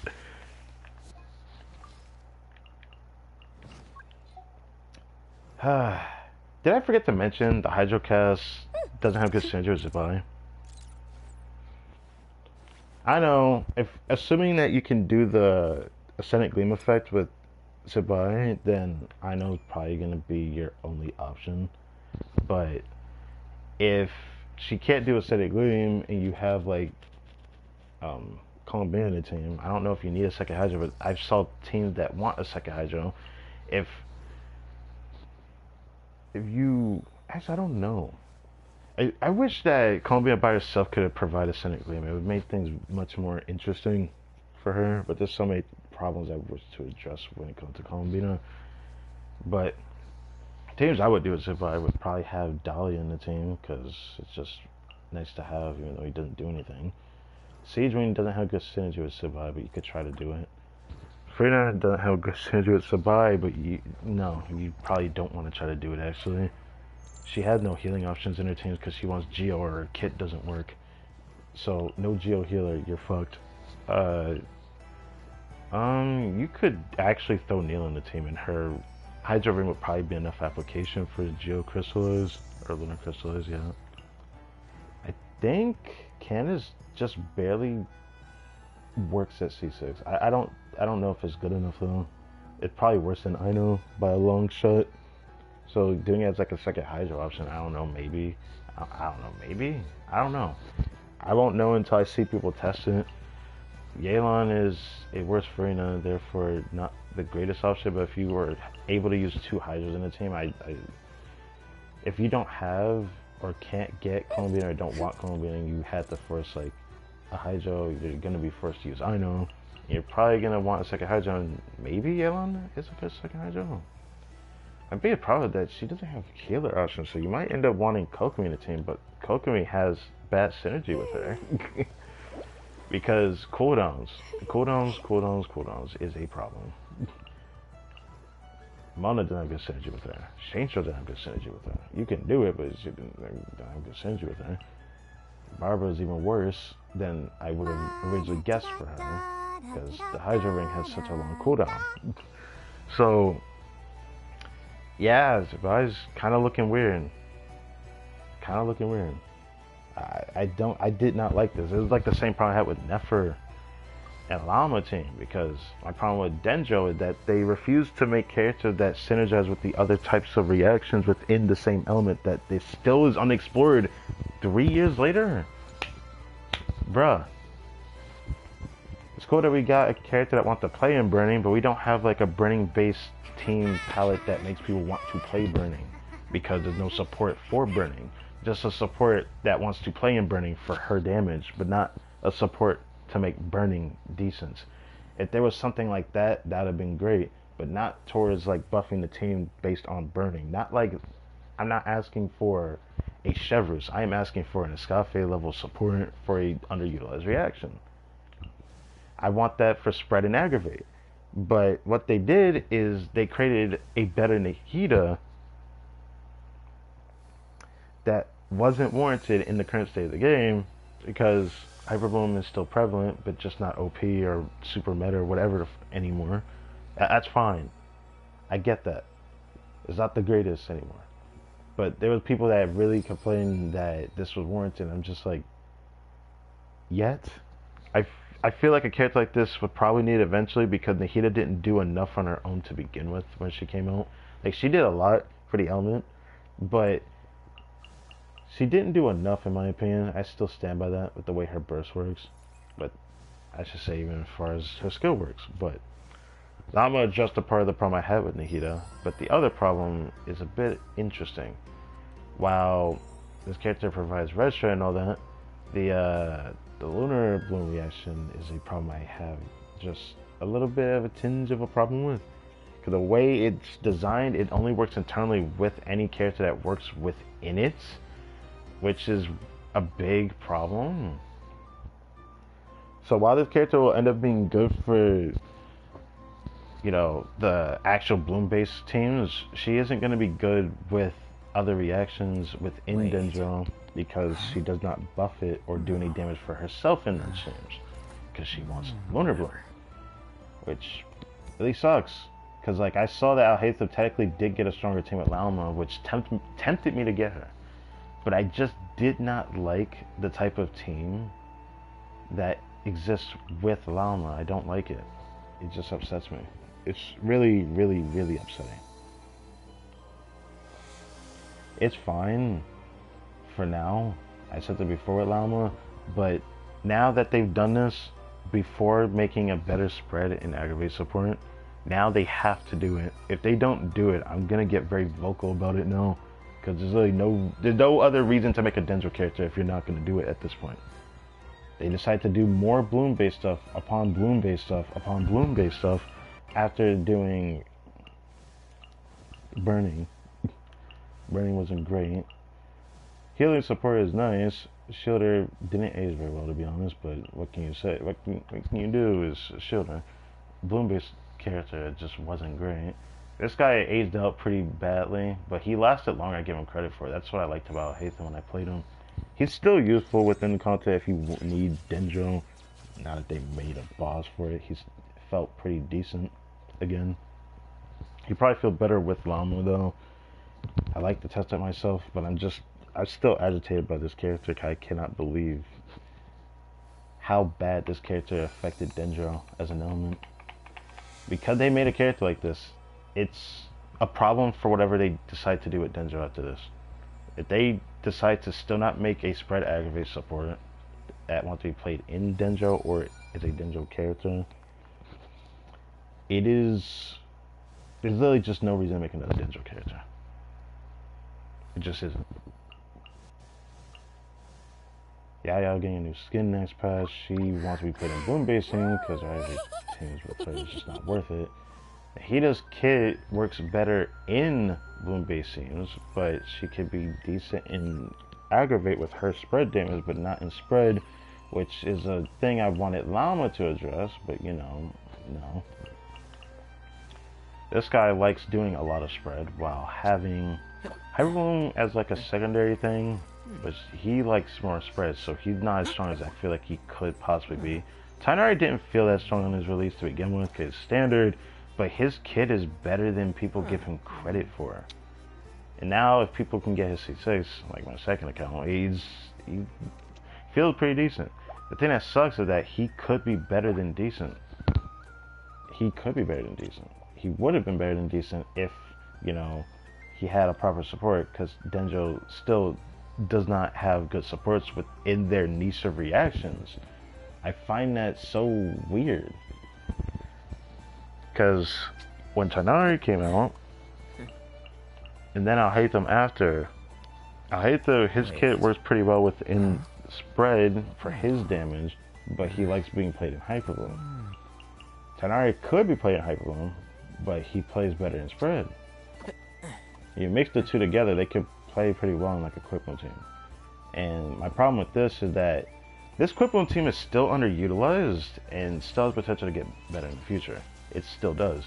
So, as all of that says, it's always something that they can still do with Dendro, but will they do it is my biggest problem. Virgin is still underutilized. Llama made it better, but I heard it got better with Dern specifically, so I won't be able to test that till I actually get this character. My biggest problem right now is probably still burning as a reaction. If they're not going to make a character that wants to do dot damage for the reaction itself doing damage, then the only thing I could ask for is some kind of change to Dendro reactions that isn't a text font. Say that it's a lunar reaction when it's just a kit mechanic. There's like so many things I could like snap at this character for. More so than even this one or Anifa. Problem with Anifa is a bit different though. Nefer is a character that I wish could have been better by herself. But I think the way they designed her is good enough that I don't have a problem with it as a whole. But if I had a gripe for her design, for her kit, it probably would be the fact that I kind of wish that they leaned in more on how she spreads her damage out instead of it being like dash cancels that feel very jank. And another thing is the supports for her teams, which is just another gripe at Llama. I have more gripes about this character than I do in Nifa, despite them both being very, very powerful with Colombian's release, and they were already pretty strong. Llama, bruh, if she had healing in her base kit, never, like people that play Nefer wouldn't complain about her as much. Makes me happy I didn't go for the character, because that was like my biggest problem. Denjo doesn't have like any good characters synergize with each other within these type of niche reactions, and then they make another niche reaction and still has that problem. I even said that Geo has. Animal has this problem as well, but Animal is a bit of a different circumstance. I feel like that may be a numbers game problem for Animal. But yeah, if I had something to say about Nephra, Zeta Combi is a release. It's gonna show how really powerful this character is. So I have no regrets playing this character. I wanted her because she had a shield and she had off-field application, but the lunar charge reaction opened up a different way of actually playing Overvape, which no one really talks about, and it's something that kind of bugs me because I really like Enifa more than I thought I would after playing Overvape. It made Overvape feel stronger, and it felt smoother thanks to a shield, of course, with the sustain, but like, it felt so good. Knowing that you could do regular electro charging, you probably won't proc vape as much as you think you do. And it'll say you could proc vapor, but you don't proc it as much depending on which character you're using in the teams. It feels like the damage is like consolidated, very consistent with lunar charge. Sometimes you get a little bit extra vapes depending on the character you're playing. If you're playing like Huta, you're probably going to end up proccing Overload and Vape at the same time a lot of the time. And then maybe some extra Overloads. But if you're playing a character with like slower application, you're proccing Overload a lot while vaping. And it's honestly a treat because regular Electro Charge, you end up eating the aura so fast that you're probably not going to get Overload or Electro Charge, depending on the team. Most of the time, you're probably going to end up proccing Electrocharged less, and then you're going to be proccing Vaporize more, and then maybe some Overloaded, which is how regular Electrocharge was.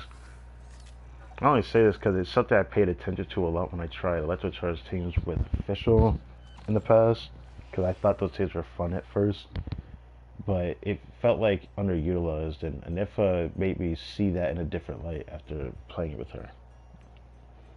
To me, that's one of the things that made it really powerful to me. Lunar Charge as a whole isn't super powerful. It's the direct Lunar Charge damage coming from a Nifa that's powerful, though. That's like my biggest problem with her. Her direct Lunar reaction damage is very powerful with how consistent it is. It's concerning because Colombian buffs it, while there's a new artifact set that's also going to buff her damage further. And the set that she has on can go to someone else, like Colombina, and I could buff the lunar reaction damage further. We're going to see a Nifa hitting, like, numbers that I don't even know how to feel about. Because, like, I feel like her lowest number is going to be, like, 80k on the lunar reaction damage. It's going to be, like, really high. Her damage is just going to be, like, really high for no damn reason. And it's because that direct lunar reaction damage proc that she does is so high. And then there's like other ways to buff it. And there's more application to it because she has more freedom in team building to some extent in her teams compared to someone like Lama who's stuck to Lunar Bloom. You could technically do other like niche reactions within Denjo. It's just Electro just happened to have more than one reaction, and one of them definitely has potential to get better in the future. Whereas Llama's kind of just stuck to either Bloom with Nilu, or you're doing Hyper Bloom, or you could try Burge if you have Durn, but without it, I don't think it's worth it. Stuff like that. Even though you could still try Burgeon with like Mawika and Llama, I want to soon, but I don't know. how good that is. I've seen like those braided too. They're just not crazy. But when I saw Duran with it, it made a lot of sense why it was good because Duran also adding a little bit more red shred to the team. It was noticeably better. Anyways, yeah, I think that's all I can really say about Anefa. Really, I'm not even like a theory crafter or anything. This is just coming from my experience with her, and then of course paying attention to videos that talk about this character as well, and of course theory crafters after. But yeah, Kobe's release is gonna be somewhat controversial. It's not gonna be the worst that I've seen, but usually there's always something complained about with the new characters and the restrictions, just like the older Archon characters. But a lot of them were warranted, and some of them were just kind of like people just bitching. I think that it is what it is. Some of those things. My problem with the Code Beta is more warranted than I think any Archon like release we've had. Like she has just so many problems with her release. It's almost like they planned so far ahead to make her balanced that they make her so balanced that she's actually worse than she actually looks as a result. So it just is what it is. I just hope we'll get a good use case out of her. I do think Columbina and Nifa teams are stronger than the Columbina Llama teams, but those type of like duo teams have one thing in common. They can put they can put Sucrose in the team. This team can get stronger, and that's probably like the strongest 3-man core in the game right now. I'm pretty sure it probably is. I can't believe the numbers I was just seeing when they were talking about. It's like, what the heck am I looking at, bro? What do you mean as 2-man core team is stronger than Moeka? I honestly don't give a fuck about Moeka like that, but Moeka still has an upper hand over these like non-cry characters that people don't talk about or are afraid to talk about. They just focus on they want to be paired with this character just like how non-cry characters are, but non-cry restrictions are worse than what Natlin has, so I gotta give credit where credit's due. Moeka's gonna probably still age a bit better than a lot of the characters, because the only way she'll be truly powercraft is when they make a Pyro DPS better than her. That is it. That is the only way she will get powercraft, and I genuinely mean that. I do think it will take a Pyro DPS to beat this Pyro character at what I consider is power creep. The highest damage for all these other characters is like looking at a silver dime and thinking, oh, this character is really good all of a sudden because their best team happened to have Columbina in it. But hence in point, this guy is only strong if you have a Nefa with Columbina and not Columbina by herself, which means she's actually not that strong. The same thing with Nefer. If you don't have Llama and you get Columbina, she's not going to be that strong. Thank you, Controller. I appreciate that. But yeah, it's a problem I'm noticing. I don't like that this trend is going on. I don't mind characters being paired with each other. I just hope they're just not shit by themselves. For DPSs, it's kind of hard to actually find that middle ground that devs are probably trying to figure out, surely, or are they deliberately making them bad in some cases? Oh wait, yeah they are, because they want you to have Ascendant Gleam. Without it, half of their kit doesn't work. Yeah. Half the kit doesn't work if you don't have Ascendant Gleam. Yeah. So all of a sudden they're doing even worse damage than before. That is probably my biggest complaint with the non-cry cast as well. As a result. Honestly, I think Moeka's still better than any of the characters despite their highest ceiling team being better than her. It's not me trying to like show this character and be like, yeah, this character is still the best. And I don't care about that nonsense. I'm just looking at from like an outside perspective of like the complaints I've been seeing and complained about and talked about or argued about towards people in the community. That's just my opinion. Moeka's still going to be the best overall DPS in the game. It doesn't matter about the non-cry stuff. When the non-cry stuff is over and we go into a new meta, these characters are going to fall the absolute hardest compared to like how Denjo released, and we went into Forte, it fell pretty flat, and they're gonna fall flat again because what Columbina does as a result isn't what it just wasn't what was needed. Now, a part of the fault it goes on the other non-credit supports, and it kind of sucks because it working within itself is not the problem. It's just how many characters is needed to actually make everything work as a whole. Moika just needs like one of the Natlan character and her kit's gonna work fine, but her kit works fine even without them. It just is a DPS playstyle. She's just stronger with a specific Natlan support. Whereas without it, she still does adequate damage and she could clear content, but people don't want to admit that she could still do good damage in a vape team, but I digress. My biggest problem for this comparison is that these non-credit characters require like there's no arguing this. They require their support or they're just ass. It does not matter how much you fucking like the character. If you like Flynn's and you don't get a Nifa, he is considered ass. He is not even mid. He's like way worse than Varessa. It's crazy. It doesn't even matter. Like Varessa without C6 Eonsan is much better than Flynn's in his current state. Like without a Nifa. Whereas with Flynn's and a Nifa, he's comparable to Varessa right now, and then he's gonna end up getting stronger than her next patch because of Columbina. But that's assuming you add the pull to get the character like that for real. Nefer's in a worse situation because she has no sustain while having a team that's like really strong, that's supposedly better than Moika as well. But she had no sustain because Denjo characters are still unexplored and the devs refuse to make a good Denjo character that works within the element itself. Similar problem to Geo. Geo's only saving grace would be the constructs that they can actually make something unique in a kit design for real. I have like an idea that would be nice as a kit design, but they haven't done it yet. So until I see them do it, I don't know. They did one thing that happened that was with Animo, and it was something I wanted, which was an elemental DPS that isn't Animo itself, which is Shaska, the closest thing we've gotten. It's still not exactly what I would want, but it's, you know, it's an example. But looking back at the ammo element, I'm worried about Varka's release, man. Ammo is in such a surefire state of like, if the character isn't good at a baseline without their supports, he is going to age terribly. They have no reaction to save them. Unless they make Swirl crit, and it crits at a high multiplier.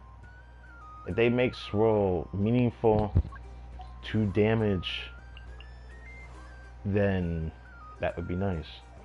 But finding out the scaling of Swirl from Yumi Mizuki's kit, they would have to like maybe quadruple, quintuple Swirl damage crit for it to be meaningful.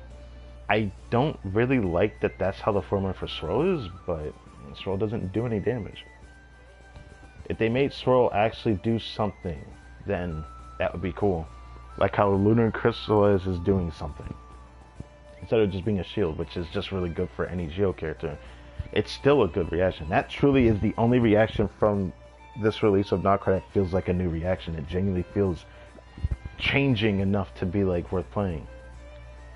Will Animal get this?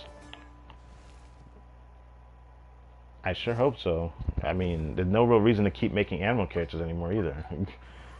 Just like my problem with Denjo characters. I mean, they made another animal healer. That is what Yehoda is. At least she does application, which is cool, but she's kind of quirky, kind of annoying to play. But if you get her C6, she's decent.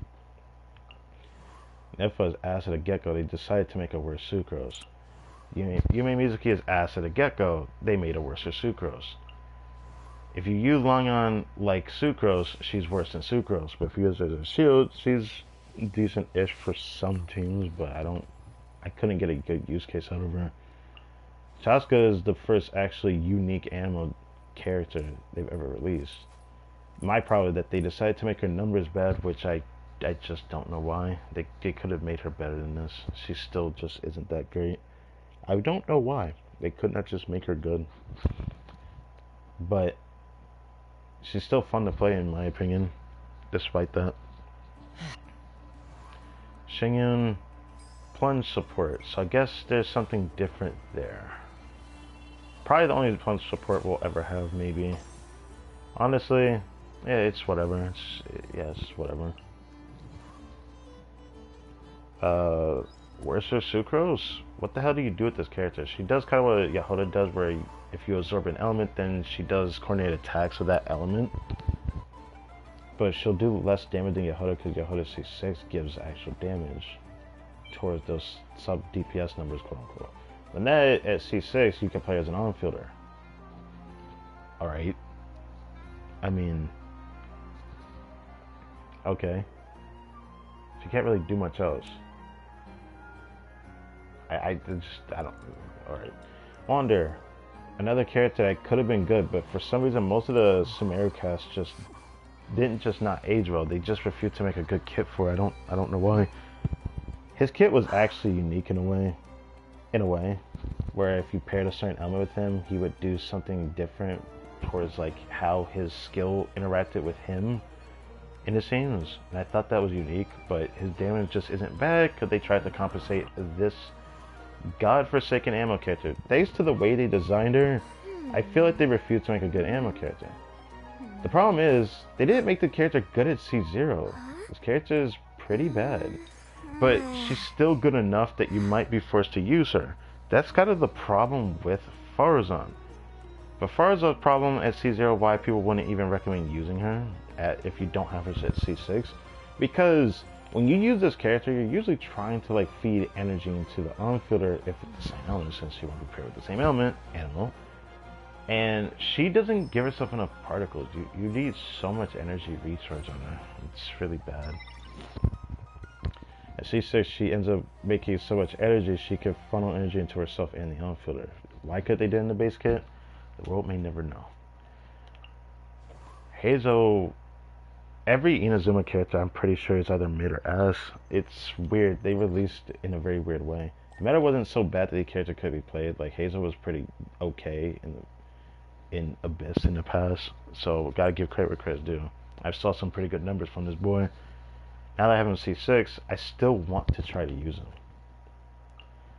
Sayu. Oh yeah. This guy was also viewed as a Sucrose downgrade as well. Sayu. Sucrose downgrade while also being an animal healer, similar to Jean. An alternative Sucrose. One that would only be good with actual damage types of like a same element, where he could actually buff that same element if they want to be used in, you know, with teams that want to do damage bonus for their scaling, per se. This guy aged very terribly. Despite how good his, like, at least in my opinion, the way they made his kit is unique, in a way, for his release, because he's such an old character. I always felt like he aged so terribly for no freaking reason. I always felt like his damage profile, being a hyper carry, part of the problem with it being his own personal numbers, but it's the same problem as Geo and Denjo. They don't have good supports that synergize with the system itself. If Farza was great and insane at C6 while being great at C0, she probably would have pulled Shao even higher than he currently is, because he feels capped. Venti. Now with the Hexfire Resonance, his damage is adequate and quite frankly the best animal DPS, which is pretty sad. But Farazan, being Farazan, I'm pretty sure Venti probably could have been even better, but they curbed his potential probably to compensate this, so it is what it is. The fact that the devs keep doing that is going to be a problem with Varka's release as a result.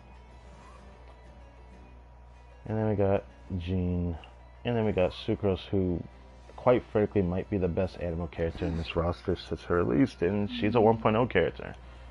The devs refuse to really power creep this character. I don't know why. I don't know why. It's very interesting.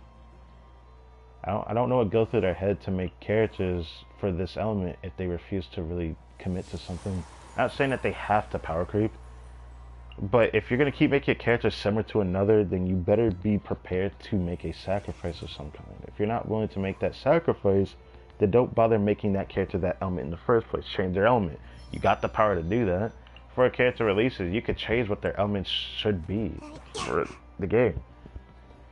Maybe they don't want to go too long without making an animal character, and that's probably why. That's probably why Varka's animal, but I'm not even surprised he is animal. I straight up am gonna be so mad if he is dog shit without Farzan. They better fucking not do that to him. I'm just saying. He better be freaking good as hell without him, or without her, and without her C6, and then with her an even more insane character. Because like, all I think over Varka is damage numbers because Swirl doesn't do anything. So it's just green physical. You need to make it adequate enough, or light green physical, whatever. That's why I heard Shibai is really good on her own, but nothing insane without her supports. Whereas with her supports, she ends up being as strong as the other knockout DPSs with their best supports. Because without her best supports, she's better than knockout character without their supports, but she's better with she's worse than knockout character with their supports than without it. Really weird.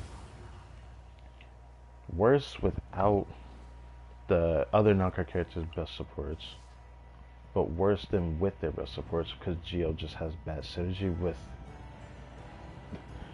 their own element because they refuse to make characters that are good at a baseline, both within their element and outside of it. But at least they did good with some releases, like I said before. But some releases being Fontaine. Natlan, they completely did a 180 in a way. Tried to make something similar to like Swirl for Animo with Shonen, but her kit doesn't work if you have more than one G on the team, so if you're using her as your buy, then you can't use Elo on the team, so all of a sudden her damage potential is curbed just because this character just stops working. It makes no sense, bro. I'm telling you, man. I'm gonna start being more vocal about these things. I don't usually complain about this stuff because I don't care. It doesn't really affect me because I don't end up just getting them and I'm fine with that. And then other people probably the same way in the way they feel. But while I'm excited to get Colombina, I do notice her downsides and it needs to be talked about because we cannot just say she's the best character in the game. I don't know why people are saying that. She's a good character, but she isn't the best character in the game. I'd be well informed that her pull at the minimum is considered mid, not good, because of the way that her kit doesn't really synergize with herself. All you could do is just make her Hydro Applicator in the team. I even heard her damage is curbed without Ascendant Gleam, and wanting a knock-right character in the team to make use of her buffs, because then she can buff herself. That's true. She's worse than I thought she was. But I'm still gonna get her.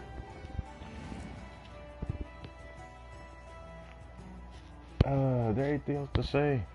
Thinking about the other characters that they showed in their lineup, I don't know about the other three, but I know that Nicole is rumored to be Pyro, and they keep saying she's Pyro. They said her element is Pyro, and it's on her character. I didn't see it on her character anywhere.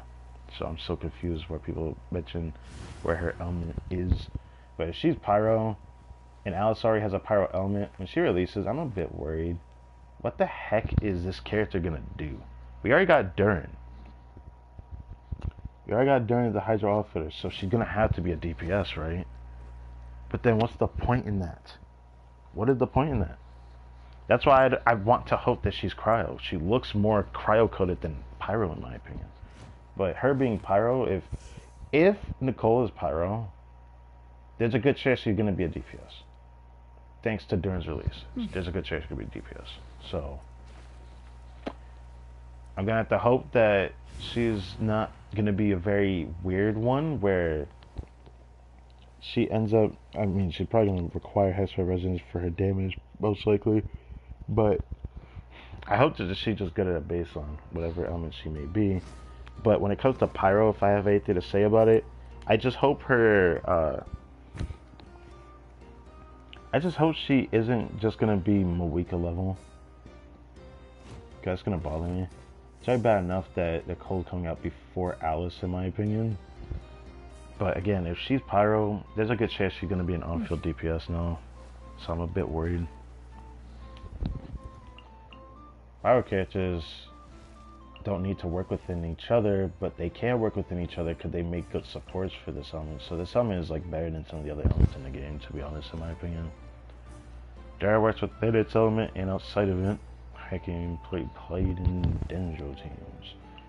But we got so many on-fielders, and then we got an overload support. Awesome. I love that. Really love that. Klee got such a big bump from the Hexway resonance that people can play her, and she's stronger than Arlecchino at baseline.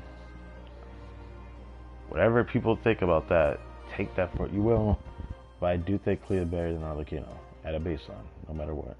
Unless you get like C2 Arlecchino, I don't think she's going to be better than C1 Klee. You can have C1 Arlecchino, I still think C1 Klee is stronger than her. So, yeah. But even at C0, I think they're about the same. But I just think Klee's teams are just better overall because she gets all her damage out. Arlecchino, her damage is not even fully out until her second rotation because you have to fill up her Bond of Life. The way that it works, you gotta fill it up more than once to get more Bond of Life, so you have more damage in the second rotation. So it is what it is. I don't feel like I need to say everything for Pyro because I've been pretty telling of this element, as it's still one of my favorite elements in the game. That and Electro. Electro, they just keep making bangers. They just keep making bangers for this element. Yansan is great from her release. Auroran was great from his release. He's even better at C6, but like I do think he's a decent character. And then great at C6. Just not OP or anything like Yansan. To me, he's closer to OP than great. Ressa is probably the best self-contained DPS they've released. She's gonna probably age better than most characters because the way that she works within, I don't know, outside of her own element, she just has a lot of use case. It's gonna be a while before they can power creep her fully as the type of electro on-fielder she is. Some people are vocal screaming like, "Who's it gonna be better than Ressa?" Next patch. I'm sorry, man. I'm sorry, man. I like Flames too. And I'm probably gonna enjoy the Columbina, Flames, and Nefer team too. But I'm gonna keep it a buck. I'm gonna test this myself too. I'm gonna do a Veressa and Nefer Columbina team and see for myself how actually good that team is without Flames in the team. Because while Flames gets buffed by Columbina, he's definitely not the person doing the most damage in the team. The way I see Flames is similar to I'll Hate Them, but a bit worse, because while his damage is consistent, you only get it for a few bursts. So unless he's C1, he doesn't feel consistent enough, in my opinion. He's not going to be consistent enough with the new team of Columbina. That's just my opinion. But in terms of like the consistency of how high the damage are going to be, I'm going to test it with my Veressa to prove a point. But not everyone's going to be able to actually care about that. They just want to play Flames, and I think that's fine. But I'm just trying to prove a point that Flames is just not all that. I only got Flames because I like the playstyle, and his teams are alright, you know. Being forced to use him in Imagine Theater wouldn't feel that bad either. But for what it's worth, I wish that he was better on his own with Columbina. The problem with that even is that there's a chance that this next Stygian, which I already heard rumors of, because they already talked, I'm pretty sure they already showed on Twitter, because they always show it with the Virgin live stream, it seems like. No, they're putting that new boss, that new Wild Hunt boss that they showed in the live stream, it's going to be in Stygian. I have a problem with that. I have a big problem with that. Because, like, I heard that is the first enemy that has the worst shilling. And I thought the, what's it called? The, What is this boss called again? Frost Knight Hera. I thought the Frost Knight Hera was bad enough, but I saw how creative people are able to beat the boss. The only thing I didn't like about some of the videos I saw people creatively beating this boss is that some of those teams were unrealistically strong enough to get it. So unless you have a certain scenario within your team roster, you're most likely not gonna just beat it with just anybody when it comes to Stygian, when it comes to like that. But it was still pretty cool to see how creative it was, because like you absorb the element that does the most damage to him while the meter is being built up, and then you had that absorbed element, and then you could just do the other damage dealer for the damage. I thought that was really cool. I really, really, really liked that. So it wasn't as bad as I thought it was gonna be. That being said, this next boss, like this boss is gonna be on the map. Which, if I had to theorize where it's not probably gonna go, is it gonna go up north or is it gonna go to the left? My theory is it's either gonna go to the right or it's gonna go up. I don't know why. I have a feeling it might go up. I don't know. They say north and Nagara, so I think upward. But anyways, whenever that guy's on the map, I don't think testing, I guess, is going to really matter as much, but there's something I want to check. Because I've already seen a video of like someone explaining what the boss kind of does. And he has a shield mechanic that could completely be bypassed with Nagara characters, that you could just avoid it altogether. But then, for some reason, they make the damage profile that if you don't kill those other little things that they shoot out, because they show on the live stream that there's like these little creatures that he has next to him, if you don't kill them in time, I heard that he probably one-shots the team, wipes the team. And you can do like no damage to the boss or something like that. I don't remember the explanation. That's something I'm going to check for myself. I have a really big problem with that, because like the shilling is that you need a lot of damage to compensate for lack of not having Nagara, but the Nagara character can just completely bypass the mechanic altogether. You don't even have to do it. You just do damage to the boss directly and avoid fighting the little ruffians around him. I don't like that. That's worse than what the heck was the boss called? I can't remember every name now, because there's so many names on my mind right now. Cause I'm still watching anime right now. But this guy, the Papilla, yeah, it's worse than the Papilla boss to me. And I thought Hera was worse than the Papilla boss, but it ended up just being better than Papilla in a way.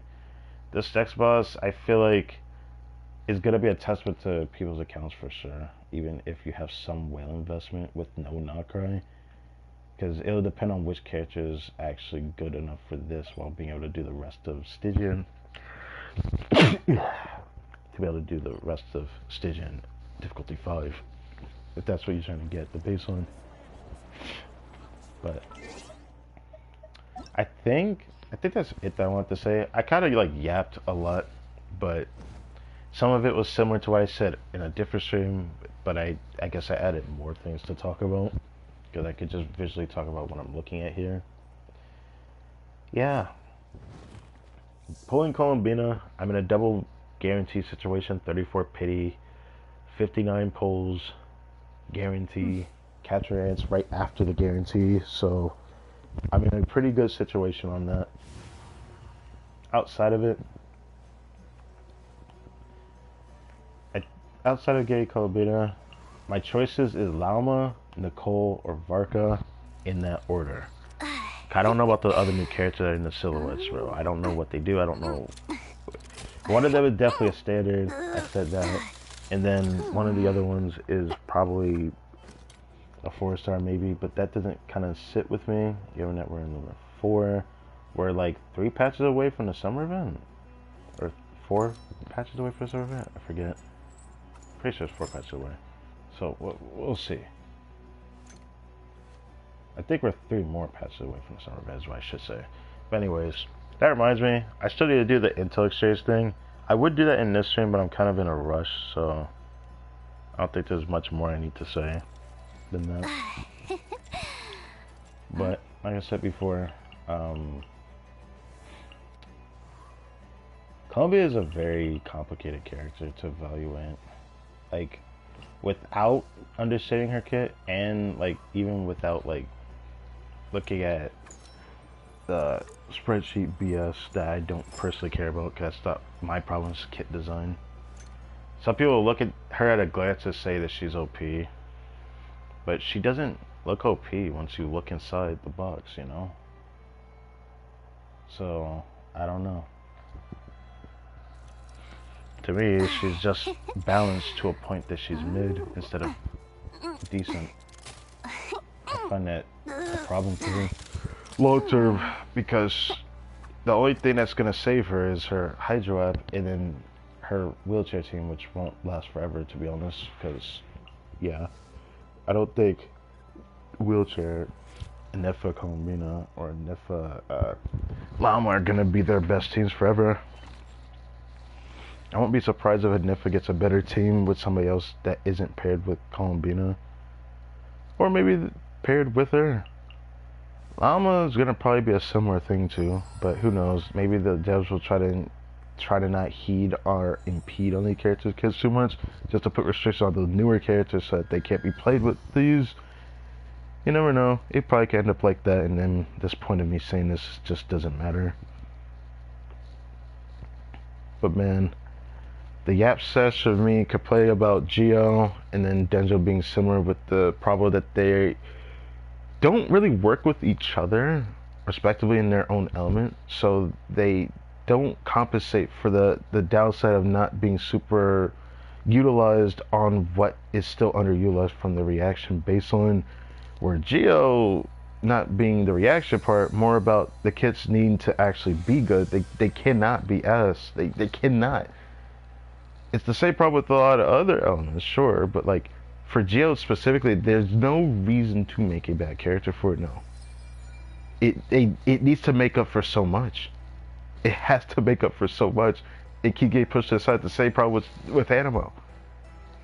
Denjo is starting to hit that peak as well, because Llama is probably the last thing I'm expecting Denjo to have now, because if they refuse to make a support that wants to be played in a Burgeon team, or played with Spread and Aggravate, or be played in just straight burning, but actually want the burning reaction to be a point of contention for the team building, then there's no real reason to make another Denjo character.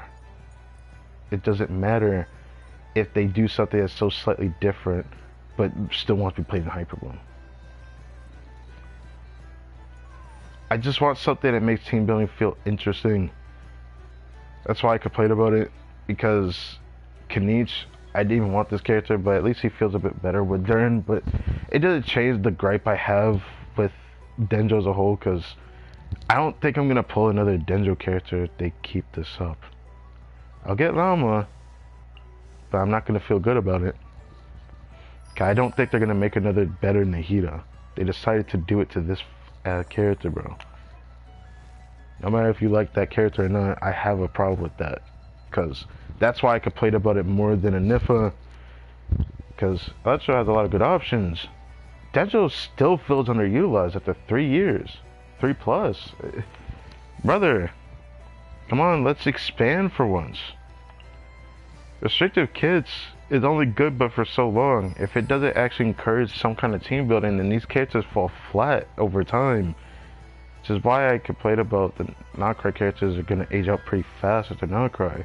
But to be realistic, it's just going to be everyone that isn't Llama or Nifa.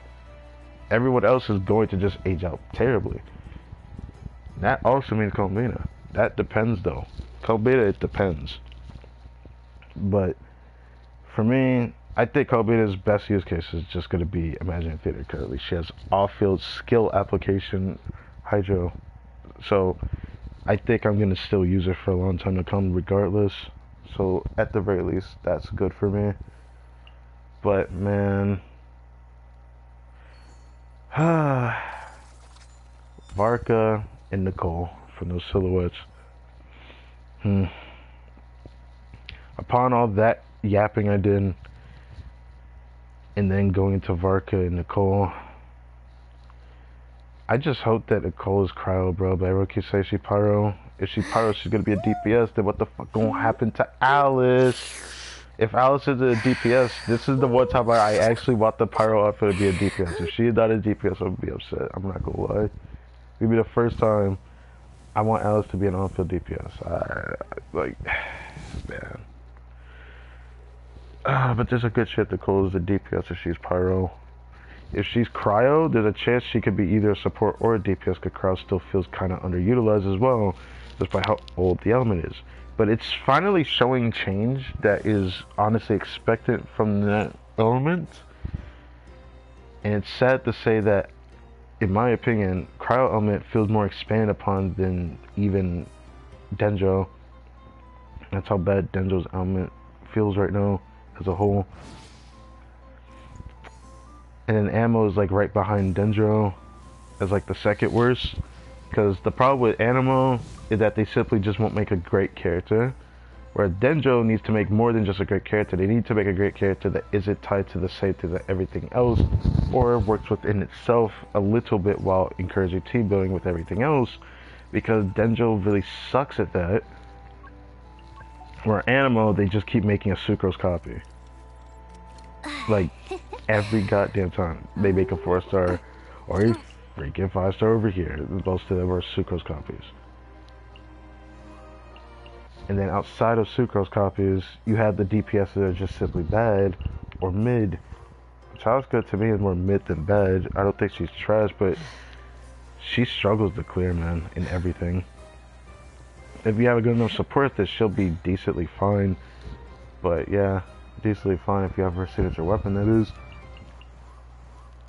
Wander, even with the signature weapon, he was already showing his age throughout, like, Sumeru, like, upon his release, even.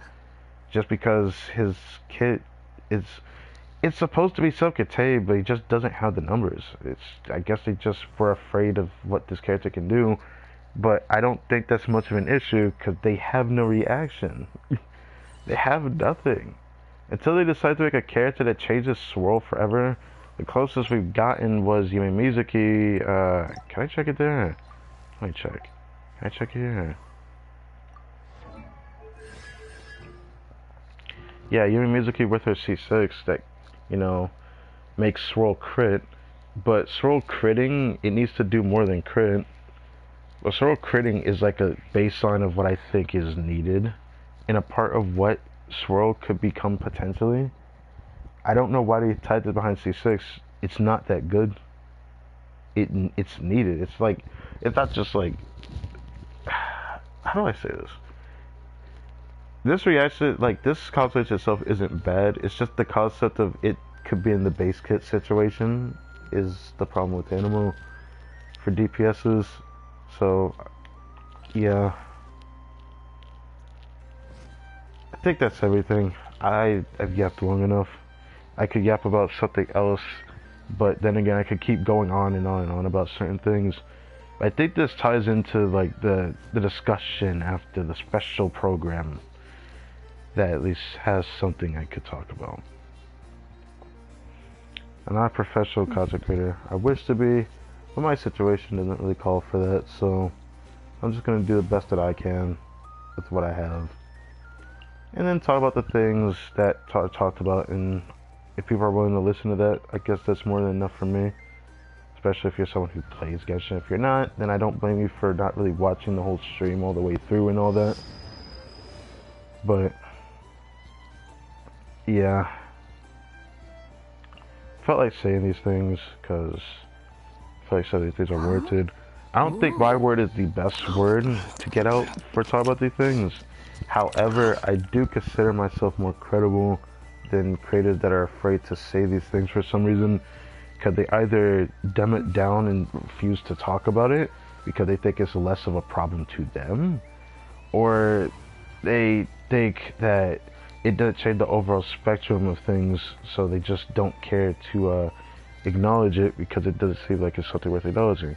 I feel like talking about all of the small details because it's just important to me. All the small things can make up a character's strength. In my opinion, that's what makes Kombina more controversial than the other Archon releases we've gotten. She could be really good depending on who you have on your account. or who you plan to pull in the future. If you don't plan to pull non-crit characters, she's just going to be worse than having Farina on your account, which Farina can at least work at a baseline, isn't tied to a character to make her kit work better. She just wants a healer. She doesn't care about what region that the character that's healing is from. She just wants a healer. So at least she works. I don't like kits that just simply punish you for not building them a certain way. I think that's just not warranted. But I do think some restriction is fine, or maybe even necessary. But there's just so much restriction before it's problematic, and it's showing with the not-crit release cycle. The supports are great on their standalone selves because that's what they're meant to be played for, the teams that they're meant for. But the fact that the damage dealers want to be paired with the supports isn't the problem.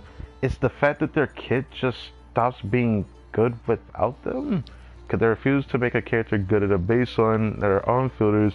Because these characters were like decent DPSs and then great DPSs after. I think these characters would have been fine. But both Nefer and Flynn's are just bad. They're just bad. About their best supporters. I hate that. Flynn's at least has a different team core that he can utilize. This is the only advantage he has over Nefer, which makes him, at least in my opinion, the best non-crit DPS on fielder overall. Because of him being Electro, he has other like options that Nefer doesn't have. Because at least within his own element, the other Electro characters can do good synergy with him and create other teams that otherwise you wouldn't really do with him. Where Nefer, all the Dendro characters are kind of shit with her, except for Nahida. Every one of them are pretty bad with her. You could force Baiju to her teams though, but it won't really be that great. I know works decent enough for her, so at least her damage is contained to an extent, but like I said, she won't be half as good as she is without at least Aino in the team though. So it is a problem. Flynn's has this problem too, but at least again he has a little bit more freedom than Nefer does, because he could use some of the other Hydros. He has a way of doing his rotations to make up for like some of the cooldowns that some of them have, but Nefer again doesn't have that. Her rotations are a bit faster than Flynn's, and trying to balance around that's a bit tedious. I'm sure some people have noticed that when they played her with her charge castle. If you do it without the charge castle, it's actually worse noticing how bad her other support options are. For Flynn's, you could play him normally because you can't really play him any different. He's just very to the point. That's why I liked his kit, at least outside of the other not-crit DPSs.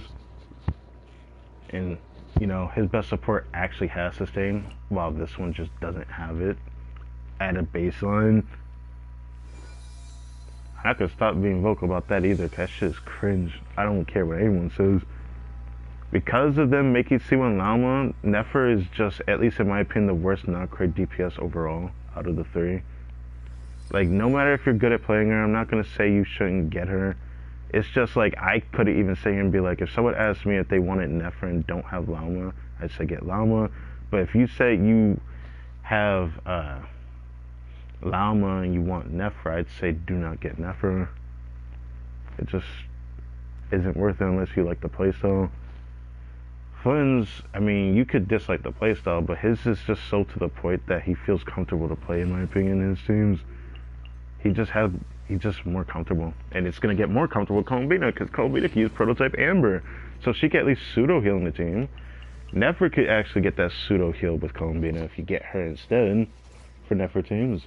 But Nefer's contribution, like, to the teams that can be played for her, the characters that can play with her, is going to feel worse than Flynn's overall because of his options. It's just his options are better. It just is what it is. Nothing you can do about it. This is the Dev's fault for the way they created Dendro and the way they decide to acknowledge after Sumeru's, you know, patch cycle ended 3.0. So I don't know what to say about that more than that. Okay. I yapped another good amount of time again. I think that's it. Now I'm gonna go eat and also do Blue Archive stuff, preparing for tomorrow. So, again, thank you guys for watching this video. I hope you guys enjoyed. I hope you guys are looking forward to next patch where you play Genshin as much as I am, because I wasn't thinking I was going to be this excited for next patch, but there's really no reason for me not to be excited. It's going to be an exciting time for once, because it's going to be at least something to do on the game after so long. That's going to impede on certain things that I need to do, but that's here nor there. I'm going to be looking forward to this next patch, because it's going to be probably the last big hoorah that PS4 Genshin gets, so I'm going to enjoy every single second of it, bro. As for Archive Quest, I'm excited for it, but for the World Quest, I could play it to my friends about it. I haven't actually went back to see what they said about what I said to them, but I told them, now that we know that they're forcing a World Quest with Eatlo in there, if he's not voiced, it's gonna feel real bad. Like, I don't mind non-voice content. Heck, I play Blue Archive. It's not always voiced. I don't hate when there's no voices when I'm having a good time in a game like that. But for Genshin, there's so much going on that it feels like if it's not voiced, it doesn't feel meaningful. Like, even the quests that are meaningful but are not voiced, for me, it's gonna feel real bad with Eatlo's release. I'm gonna really hate that. Like, I really hope they don't do that. For once, I'm really hoping that they make this big World Quest train that it's going to be for Eatlo to be voiced. If it's not voiced, I'm still gonna try to enjoy the best that I can of it, but it's going to feel bad. It's going to feel bad. I don't even do I just read it, but I don't do voices like I do with Blue Archive. For Blue Archive, I have my reasons why I do it that way. I just find the experience enjoyable for some reason. So yeah, next week we're gonna get that feather, and I guess I'm gonna save it up because I have a game plan for next patch. We're gonna get a feather during Lance Rite, but you can't even get the temples during the first half, which is another complaint I have. I don't know why the devs do that. Dude, don't release it when it comes out. Just release it at the beginning of the patch, or at the last week before we go to second half. Something, brother. Like, why do we have to wait for that? You know, we got the login for the 10 poll, but that doesn't appear till when the Lance Rite week starts. So that's gonna be second half when Zebai comes out. When Zebai comes out, that's where Lance Rite will be. That's where we'll get the daily login for the 10 polls there, and then we'll get another 10 polls in the mail. If those were just at the beginning of the patch, people would probably be more happy, because maybe people are looking forward more to Columbina, but maybe they need the little extra polls for something else. It'd be really nice to give those people something, you know? But it does like to do things in a structured order that's really dumb. I don't understand. It just doesn't make sense. Let me see, how much more do I have now? 4 hours. I'm gonna need to remember to check that later, if I can get back in time for it. So we already have 5 million Mora. That's probably the most I've had in a long time, because I usually don't hoard Mora like this. This is because I usually would have a lot of Mora from not using it as much, because I would only raise artifacts. But since most of this patch, I've spent 2 weeks farming Leyland so far. So, yeah. We're gonna focus farming artifacts like a mad lad next patch, so I hope to get a Durin upgrade, man. So all those really good noblesse pieces I have, it gonna be good. Those noblesse pieces, I wonder who I'm gonna give them to, actually. That's a question I need to ask myself. Because this piece is good, but I don't know who I'd give that to. I mean, I already have a good piece on her. I could probably give that to somebody. I don't know. I have really good noblesse pieces just sitting around now. This one is crazy. I don't know who to give that to. Like, I could give that to Candace, 'cause I like using her still, but I could give it to her if I could get better ER stats somewhere, and that'd be nice. Probably give it to Rosaria again, because it's like the only other character I give like stats like that to. I have so many good pieces, bro. I wanted to put this on, I wanted to put that on Durham, but I don't see a point in doing that now.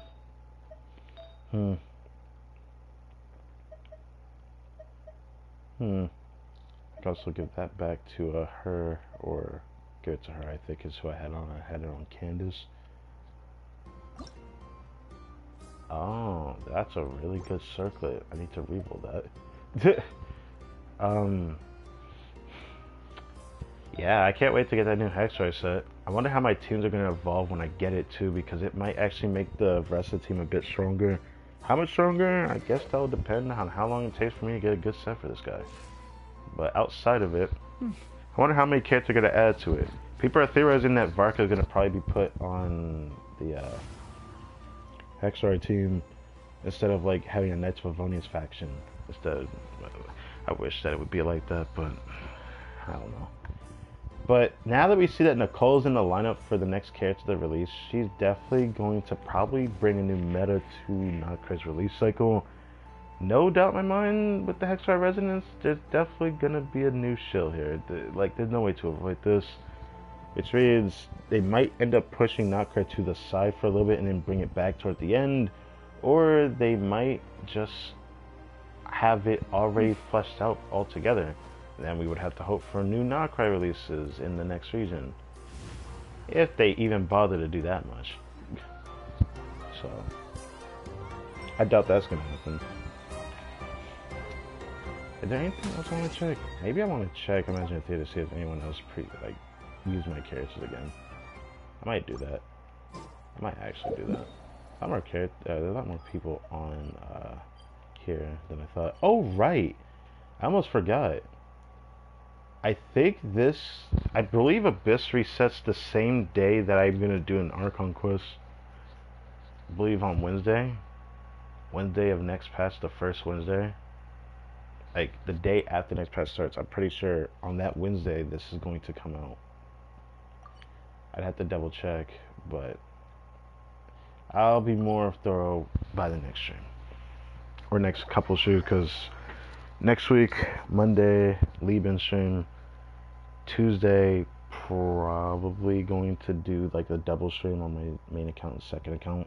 So I'll probably prepare something for that. Just to get that out of the way.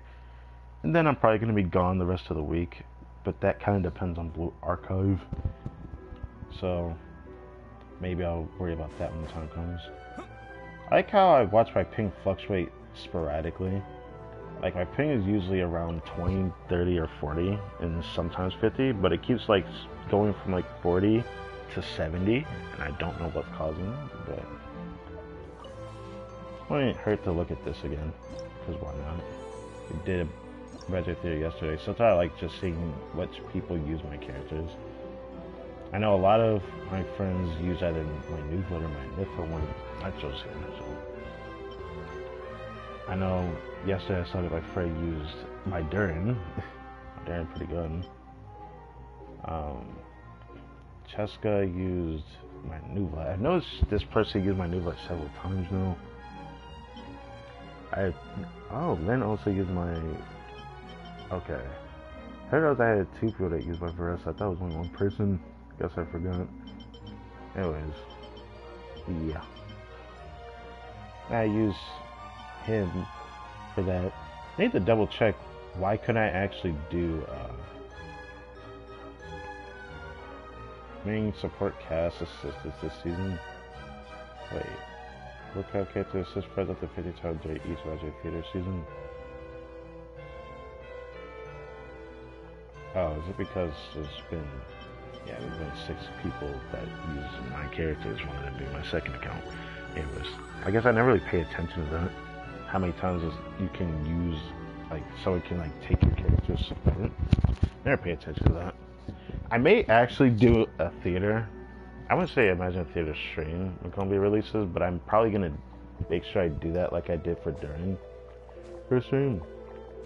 I want to at least do one session and see the voice of it to the release. Columbina is a character that's definitely gonna get more use case in theater and probably gonna show up more because Hydra's just that prevalent in the game. There's no way to avoid it. The thing that surprised me with Imagine Theater's release is probably the fact that there's so many cycles I noticed after looking back at like my thumbnail and streams that I have on my playlist for Imagine Theater seasons. There's a lot of seasons with Electro. There was a lot of seasons with Electro. Probably the most I think I've seen out of like Hydra being there was Electro. Electro showed up more than Pyro did, but Pyro was like the third most showing as well. I guess because it's one of the more popular elements in the game, in the community. You know, I'm kind of bothered by the fact that Burst is the max. I'm going to do that real quick, but I'm pretty much going to end it here though. So, after all that extraneous yapping, all I can say is I gotta apologize to myself because now I'm having a lesser time than I would have wanted. I still need to eat, and I need to get on Blue Archive to spend 2 hours finishing my dailies because I haven't gotten on there yet today. I need to prepare for a very long stream tomorrow. I'm probably gonna stream now my usual times. I don't know what time zone that people watch my streams on, because I know some people are in different time zones than me. I do at least for me focus on Eastern Standard Time Zone, so America, and I usually would try to stream around 8 o'clock, but in the past I do it around 10 o'clock Eastern Standard Time. Tomorrow I'm gonna try to stream around 6 o'clock. I'm probably going to need to stream around that time because that's how long this stream is going to be. Because I went a full week without doing relationship stories for Blue Archive. I can't do it. For anyone who cares about that playthrough, that is. But I felt like saying that. So now that we have all of Call of Duty's boss mats procured early enough, I can focus another full week farming more on Leylands, but I think next week might also have another event, or if I'm tripping. I don't know. They have I don't think that event exists anymore. I think it's just Leyland. I don't think they do another full week of being able to farm talents and whatnot for a full week. That was what the other one was instead of Leyland's. But now they do that with every character release. So we get like a full week of being able to freely farm it. Do I want to do that? I don't know. I'm probably gonna check what Columbina wants for her talents, but I'm pretty sure she takes the same stuff that Flynn's does. Guess I could check that on stream before I just make this declaration and be like, okay, I'm preparing this now. I might just farm her talents and prepare that in advance, even though I don't think it really matters that much, because I won't be able to raise her talents that much right now anyways. But let's go check, shall we?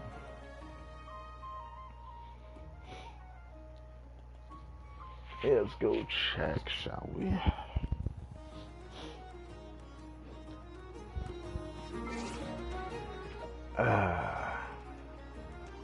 Oh, whoops.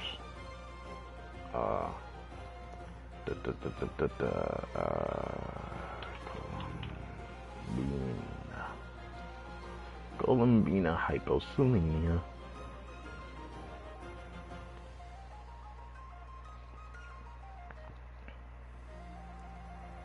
Oh, does it not show the mats now? Because they already showed the mats of what it looks like from the dev live stream. They already showed it. The only thing they didn't show was like another thing that comes with it, but I guess not. So they're not showing the info here, even though I guess they didn't show that part. I could have sworn they did. Okay, I guess I'll check it here then.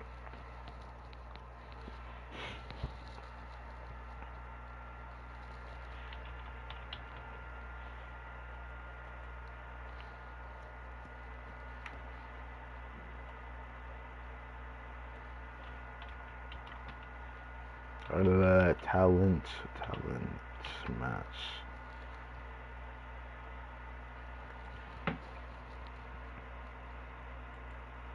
Check this one as well. I don't care about the other resource. I just care about what the talent book is. Want to double check? It is. Oh, never mind. We're good. Okay, I could have sworn I thought it was the same as Flynn's. Never mind.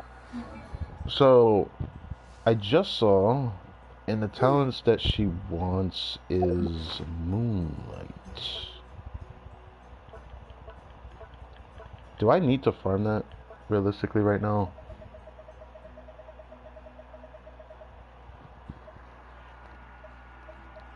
I mean, it wouldn't hurt to get more of it. Okay. So she wants Moonlight.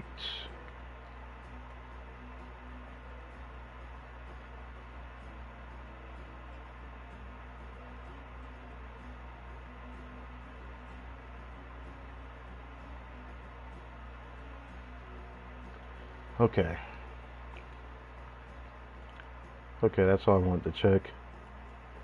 I forget whether they showed in the live stream or not, but it's we need this stuff to be able to pre-farm, man. I don't want to wait till when she releases and I'm trying to pull her in, and then I end up being disappointed because I have to spend like the entire week freaking farming her minutes. I'd rather prepare it and get-go. So what I'll do is I'm gonna farm the rest of this week out, and then I'll farm Moonlight.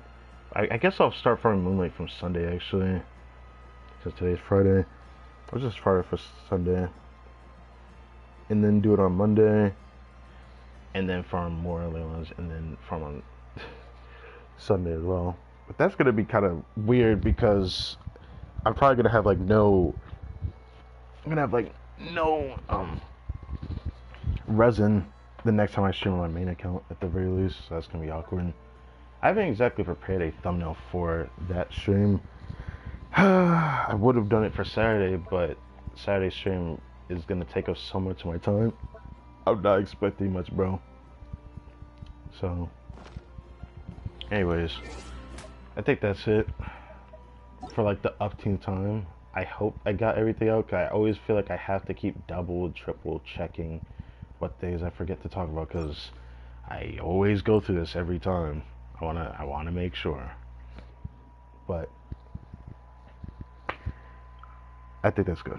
So, thank you guys for watching this video. My name is Crytek N-Bomb, and I will catch you guys next time.